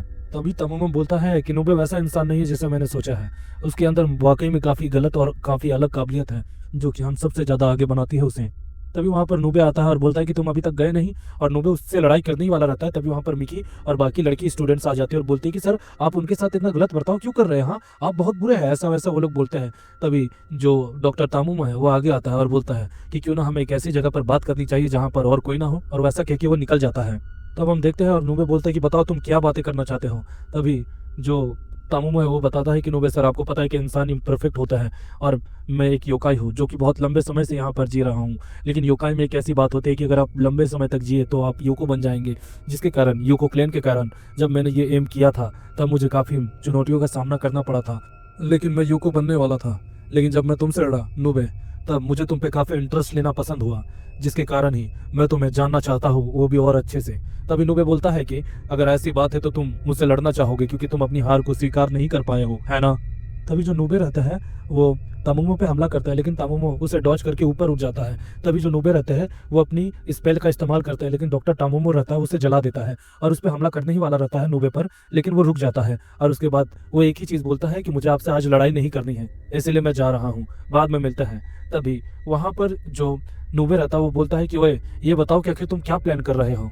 तब जो डॉक्टर तामोमो है वो मन मन में सोच रहा होता है कि मैं उस नूबे के बारे में जानता हूँ हालांकि वो ताकतवर तो है, लेकिन मैंने उसकी ताकत उस समय देखी थी, वो काफ़ी ज़्यादा अलग और काफ़ी ज़्यादा कमाल की थी। वो काफ़ी ताकतवर लग रहा था उस समय, ऐसा वो कहता है। दूसरी तरफ हम देखते हैं कि जो नोबे रहता है वो सबको सोइल और खेती के बारे में बता रहे होता है और सारे स्टूडेंट्स को बोलता है कि चलो अब तुम ये करके दिखाओ। सारे स्टूडेंट वही करता है। दूसरी तरफ जो तामोमो रहता है वो बोलता है कि इसने बोला था कि अगर इसके स्टूडेंट पे हाथ भी पहुंची तो वो उसे ख़त्म कर देगा, चलो देखते हैं कि इससे कैसे इस्तेमाल किया जाए। तभी हम देखते हैं कि जो तामोमो रहता है वो अपनी पावर की मदद से कुछ ऐसी चीज़ें करता है जिसके कारण जो आग है वो सारे स्टूडेंट को घेर लेती है। तभी वो फॉक्स के रूप में आता है और बोलता है कि तुम ही बोल रहे थे कि एक स्टूडेंट पे भी हाथ पहुंची तो तुम अपनी ताकत की मदद से मुझे नहीं छोड़ोगे, तो अपनी ताकत का इस्तेमाल करो। मैं ये जानना चाहता हूँ क्या कि तुम कौन सी ताकत का इस्तेमाल करते हो और ये जो ताकत तुम्हें मिली है उसका राज क्या है। मुझे ये बातें जाननी है और मैं ये जान के ही रहूँगा। तभी जो नूबे रहते हैं वो गुस्सा होकर बोलते हैं कि चाहे तुम कुछ भी कर लो, लेकिन मैं तुम्हें अपने स्टूडेंट को चोट पहुँचाने नहीं दूंगा। और वो अपनी डिमोनिक हैंड की मदद से एक पावरफुल पंच करता है जिसके कारण जो आग रहती है वो खत्म हो जाती है और डॉक्टर तामोमो एक जगह पर गिर जाता है। दूसरी तरफ हम देखते हैं डॉक्टर तामोमो जख्मी हालत में एक जगह पर रहता है। तभी वहाँ पर नूबे आ जाता है। डॉक्टर तामोमो को लगता है कि आज मेरी कहानी खत्म है। तभी वहाँ पर वही स्पिरिट एंटिटी आती है जिसे हमने एपिसोड की शुरुआत में देखा था।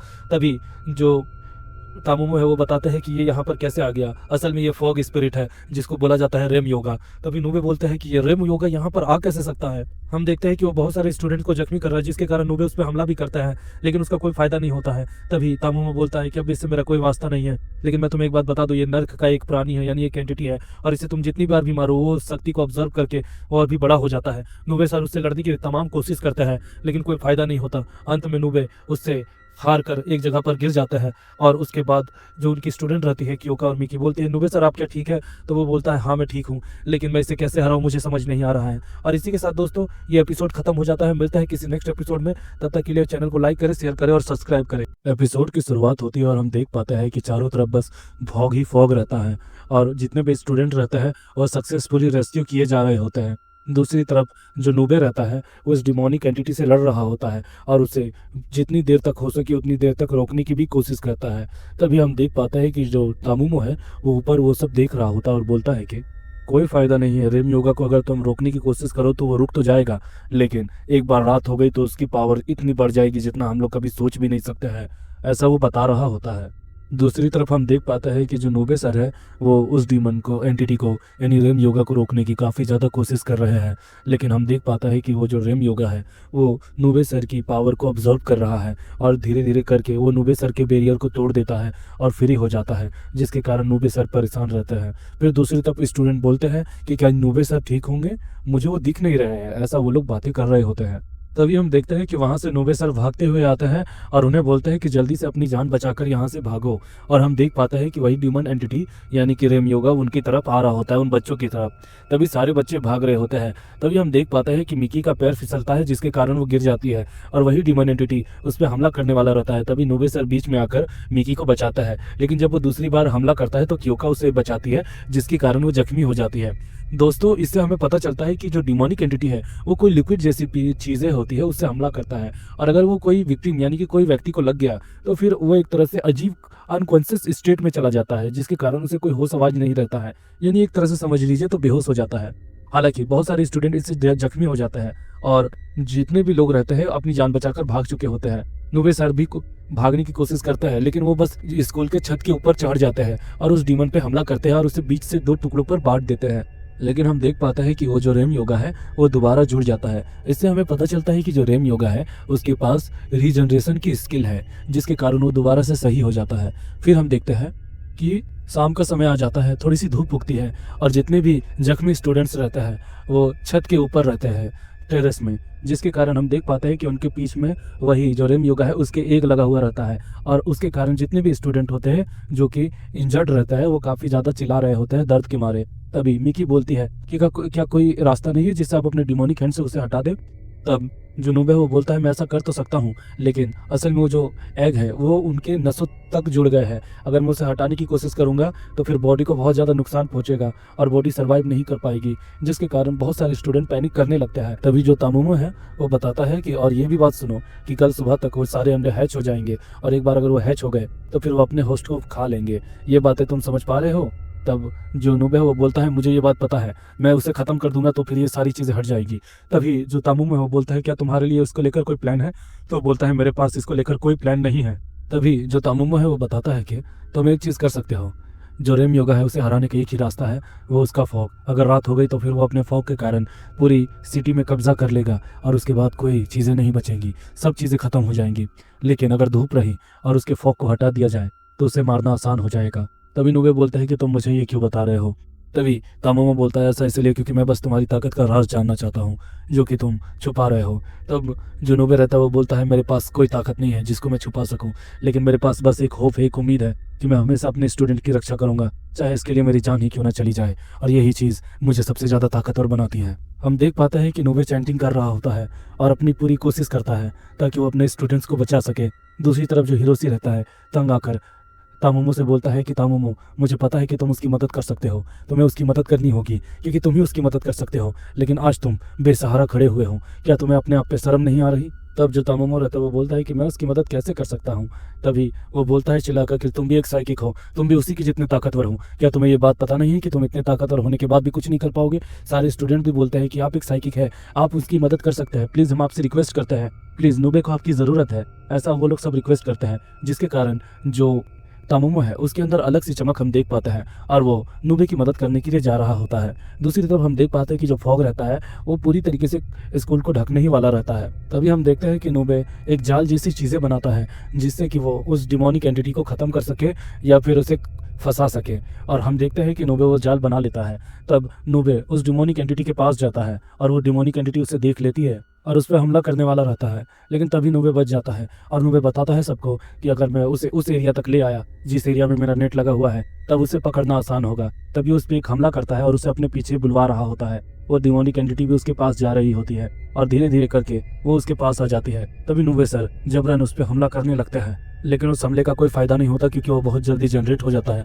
तभी हम देखते हैं कि नोबे सर ने जो जाल बनाया था वो धीरे धीरे करके ऊपर आने लगता है। तभी हम देखते हैं कि दूसरी तरफ हिरोशी और उसके दोस्त सब मिलके नोबे सर की मदद कर रहे होते हैं, जिनके कारण नोबे सर को भी हौसला मिलता है और धीरे धीरे करके वो उसे सूरज की ओर यानी कि धूप की ओर ले आता है, जिससे कि हम देख पाता है कि जो डिमोनिक एंटिटी है वो जल रहा होता है। तभी दूसरी तरफ उस पर आग का हमला होता है और हम देख पाता है कि जो तामोमो सेंसे है यानी कि डॉक्टर तामोमो, वो भी नोबे की मदद करते हैं और नोबे को बोलते हैं कि मैं इसे आग के दौरान इसके फॉग को कम करने की कोशिश करता हूं, जिसके कारण वो धीरे धीरे करके ऊपर जाएगा, तभी तुम इस पे हमला करना। और नोबे सर ऐसा ही करता है। संघर्ष के साथ साथ लड़ाई करने के साथ उसका ये सबर का बांध खत्म होता है और नोबे सर आखिरी हमले के साथ ही उस डिमोनिक एंटिटी की कहानी खत्म कर देते हैं, जिसके कारण जितने भी उसके एक्स रहते हैं वो भी गायब हो जाता है, जिससे स्टूडेंट लोगों में खुशी की लहर दौड़ पड़ती है और सब चीज़ें सही हो जाती है, जिससे बहुत सारे स्टूडेंट्स को काफ़ी ज़्यादा राहत मिलती है। दूसरी तरफ हम देख पाते हैं कि पुलिस वारदात में आती है और घटना के बारे में मुआवजा लेती है, लेकिन जितने भी स्टूडेंट्स के जो टीचर्स रहते हैं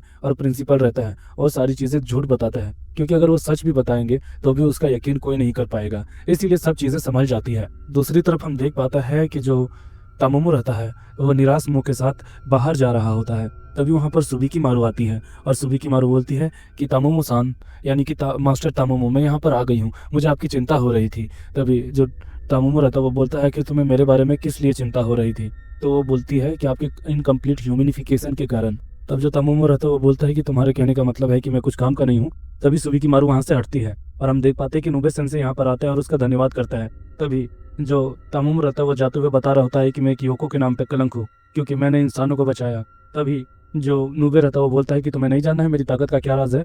तब ये इस बातें सुनकर जो तामोमो रहता है वो रुक जाता है। नोबे के बचाने से पहले ही जितने भी स्टूडेंट हैं यानी लड़कियां और लड़के सब वो डॉक्टर तामोमो के पास आते हैं और उनका धन्यवाद करते हैं क्योंकि उन्होंने उनको बचाने में मदद की थी, जिसके कारण सब स्टूडेंट काफ़ी खुश हो जाते हैं और उन्हें घेर लेते हैं। तभी जो नोबे रहता है वो बताता है कि स्टूडेंट जो हमें प्यार देते हैं और हमारे लिए धन्यवाद करते हैं यही मेरी ताकत की निशानी है, और ऐसा कहता है वो, जिसके कारण दोस्तों हमें ये पता चल पाता है कि सच्चा प्यार और एक उम्मीद ही असली लड़ाई की निशानी होती है और असली जीत की निशानी होती है। एक उम्मीद ही होती है जो इंसान को ताकतवर बनाती है। और इसी के साथ दोस्तों हमारा ये एपिसोड खत्म होता है। मिलते हैं नेक्स्ट एपिसोड में। डेली एनिमे एक्सप्लेनेशन देखने के लिए शिवम एनिमे एक्सप्लेन को सब्सक्राइब करें और देखें नए एनिमे हर रोज। एपिसोड की शुरुआत होती है और हम देख पाते हैं नोबे सर को जो कि जख्मी हालात में एक जगह पर रहता है और वो बोलते हैं कि आखिर ऐसा कैसे हो गया। उसके बाद एक डिमोनिक एंटिटी देखते हैं, तभी नोबे सर चिल्लाते हैं। दूसरी तरफ हम क्लास में देख पाते हैं जहाँ पर जो मिस रिस्को है वहाँ पर रहती है और बताती है कि मुझे माफ कीजिएगा स्टूडेंट, लेकिन नोबे सर आज एब्सेंट है जिसके कारण मैं आज आपकी क्लास लूंगी। तभी बच्चे रहते हैं उससे सवाल कर रहे होते हैं कि ऐसा कैसे हो सकता है। नोबे सर महीने के अंत में कभी भी छुट्टी नहीं मारते हैं, चाहे उन्हें ठंडी ही क्यों ना लग जाए, क्योंकि वो ज्यादातर लंच स्कूल की तरफ से करते हैं ताकि उनका पैसा बचे रहे, क्योंकि उनके पास ज़्यादा पैसे नहीं है। ऐसा वो लोग सवाल करते हैं, लेकिन फिर हमें पता चलता है कि नूबे सर है तो एब्सेंट ही।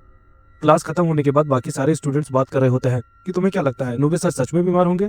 तभी कुछ लोग बोलते हैं कि वो यूकाई से लड़ते वक्त बहुत ज़्यादा इंजर्ड हो गए थे, लेकिन फिर भी वो तुरंत रिकवर कर गए। लेकिन एक बुखार से वो ऐसा कह कैसे सकते हैं। मुझे लगता है वो कल वापस आ जाएंगे, हमें चिंता नहीं करनी चाहिए। और सारे स्टूडेंट इस पर एग्री करते हैं।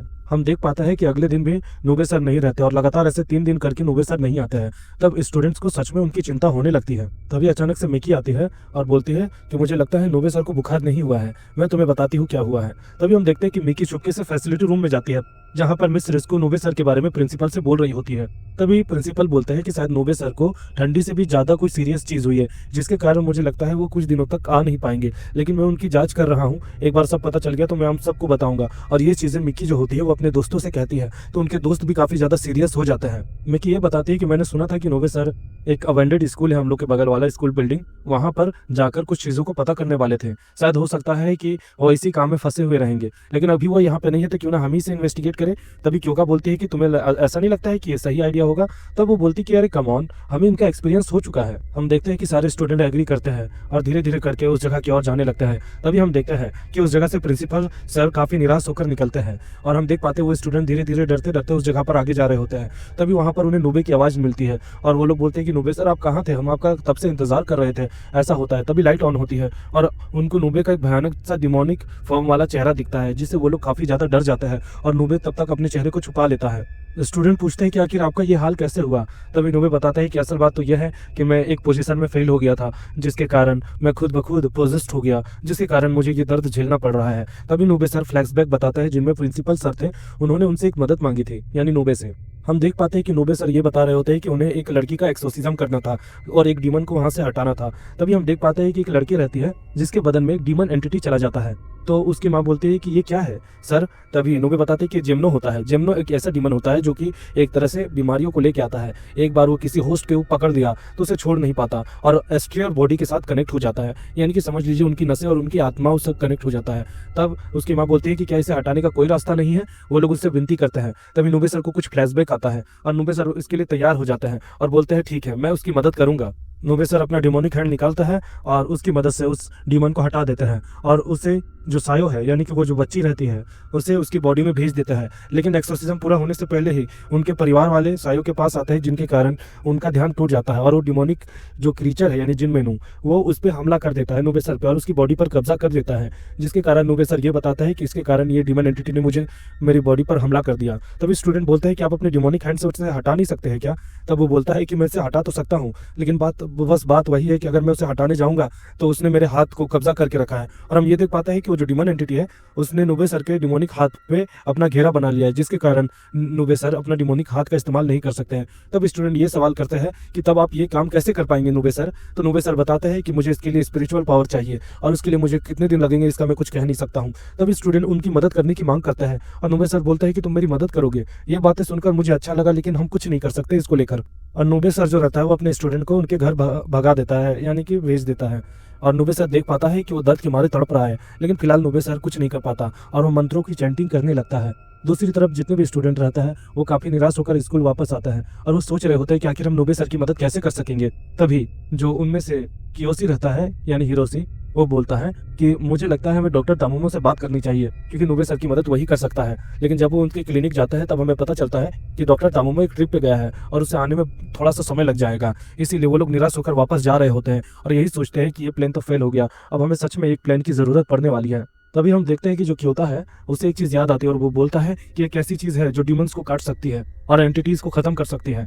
तभी वो सारे स्टूडेंट बोलते हैं ये मत कहना कि, और वो लोग वही श्राइन में आते हैं यानी हाथ मोम्बा के श्राइन में, जिससे जो नूबे सर है उन्होंने उसे बचाया था। लेकिन हम देख पाते हैं कि उन्होंने उसकी तलवार ले ली है और हाथ मोम्बा इससे खुश नहीं है। लेकिन हम ये देख पाते हैं कि वो लोग नूबे सर के पास आते हैं तो नूबे सर पहले बोलते हैं कि आखिर तुमने ये क्या किया, वो हाथ मोम्बा तुम्हें नुकसान पहुंचा सकता है। और तब स्टूडेंट्स बोलते हैं कि वो नुकसान हम समझ लेंगे, लेकिन सबसे पहले हमें आपकी जान बचानी है। तो ये बातें सुनकर नूबे सर की आंख से आंसू आ जाता है और वो बोलता है कि ठीक है फिर मैं एस्ट्रियन प्रोजेक्शन करने वाला हूँ, मेरे पास कम ही सेकंड्स होंगे और याद रहे कि हल्की सी गलती से मेरी भी कहानी खत्म हो सकती है, बाकी सब तुम्हारे ऊपर है। और नूबे सर एक जगह पर लेट के चैंटिंग चैंटिंग करने लगता है, जिनसे उनकी आत्मा उनकी बॉडी से निकल जाती है। हम देख पाते हैं कि वो डीमन अपने ट्रू फॉर्म में आ जाता है। तभी जो क्योता है वो तलवार से उसको खत्म करने के लिए आ रहा होता है, लेकिन तभी वो जो तलवार रहती है वो दूर गिर जाती है और उससे वही डिमोनिक एंटिटी बाहर निकल जाता है। तभी हिरोशी बोलता है कि मैं इसका ध्यान भटकाता हूँ, तब तक तुम उसे उस तलवार से उसको हमला करने की कोशिश करो। तभी हम देखते हैं कि वो जो हाथमोम्बा है वो हिरोशी के पीछे पड़ जाता है और मिकी सब चीज़ें देखकर अपनी पावर को इनेबल करती है और अपने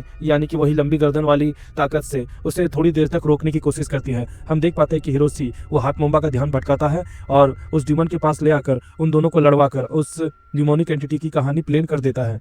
हम देख पाते हैं कि जो डिमोनिक क्रीचर है उसका कटा हुआ सर और वो हाथमोम्बा वो दोनों स्टूडेंट को खत्म करने के लिए आ रहे होते हैं। तभी नुबे सर वहां पर आता है और उन दोनों को अपने डिमोनिक हाथ से खत्म कर देते हैं और हम देखते हैं कि नुबे सर वापस आ चुके हैं। सारे स्टूडेंट खुश हो जाते हैं और रोने लगते हैं और नुबे सर के गले मिलते हैं और नुबे सर भी बहुत ज्यादा खुश हो जाते हैं और नुबे सर क्लास के बाहर आ जाते हैं। तभी हम देखते हैं कि नुबे के हाथों में कुछ इलेक्ट्रिक वेव्स उत्पन्न होने लगती हैं और दूसरी तरफ हमें बाकी लोग भी दिखाए जाते हैं जो कि उस साइन को देखते हैं, यानी कि वही डिमोनिक फॉर्म वाले लोग।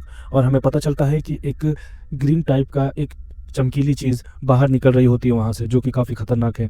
नुबे सर एक समय तक उसे ही देखते रहते हैं, लेकिन फिर उनके स्टूडेंट्स उसे आवाज देते हैं। नुबे सर बोलते हैं कि धन्यवाद बच्चों, तुमने मेरी मदद की। तब बच्चे बोलते हैं कि हमें काफी भूख लगी है, चलिए कुछ खाने चलते हैं। तब नुबे सर बोलते हैं कि चलो रामेन खाते हैं और वो लोग खुशी खुशी निकल जाते हैं। तो दोस्तों इसी के साथ हमारा हेल्थ टीचर नुबे की पूरी सीरीज कंप्लीट होती है और धन्यवाद आप लोगों ने हमें इतनी दूर तक सपोर्ट किया। हम इसका नेक्स्ट सीजन भी बहुत जल्दी लाएंगे क्योंकि इसका नेक्स्ट सीजन 2026 में आएगा। तब तक के लिए बने रहे और अगर आप हमारे चैनल में नए हैं तो चैनल को सब्सक्राइब कर दें क्योंकि आपके लिए हमारे पास हमेशा कंटेंट की भरमार रहेगी।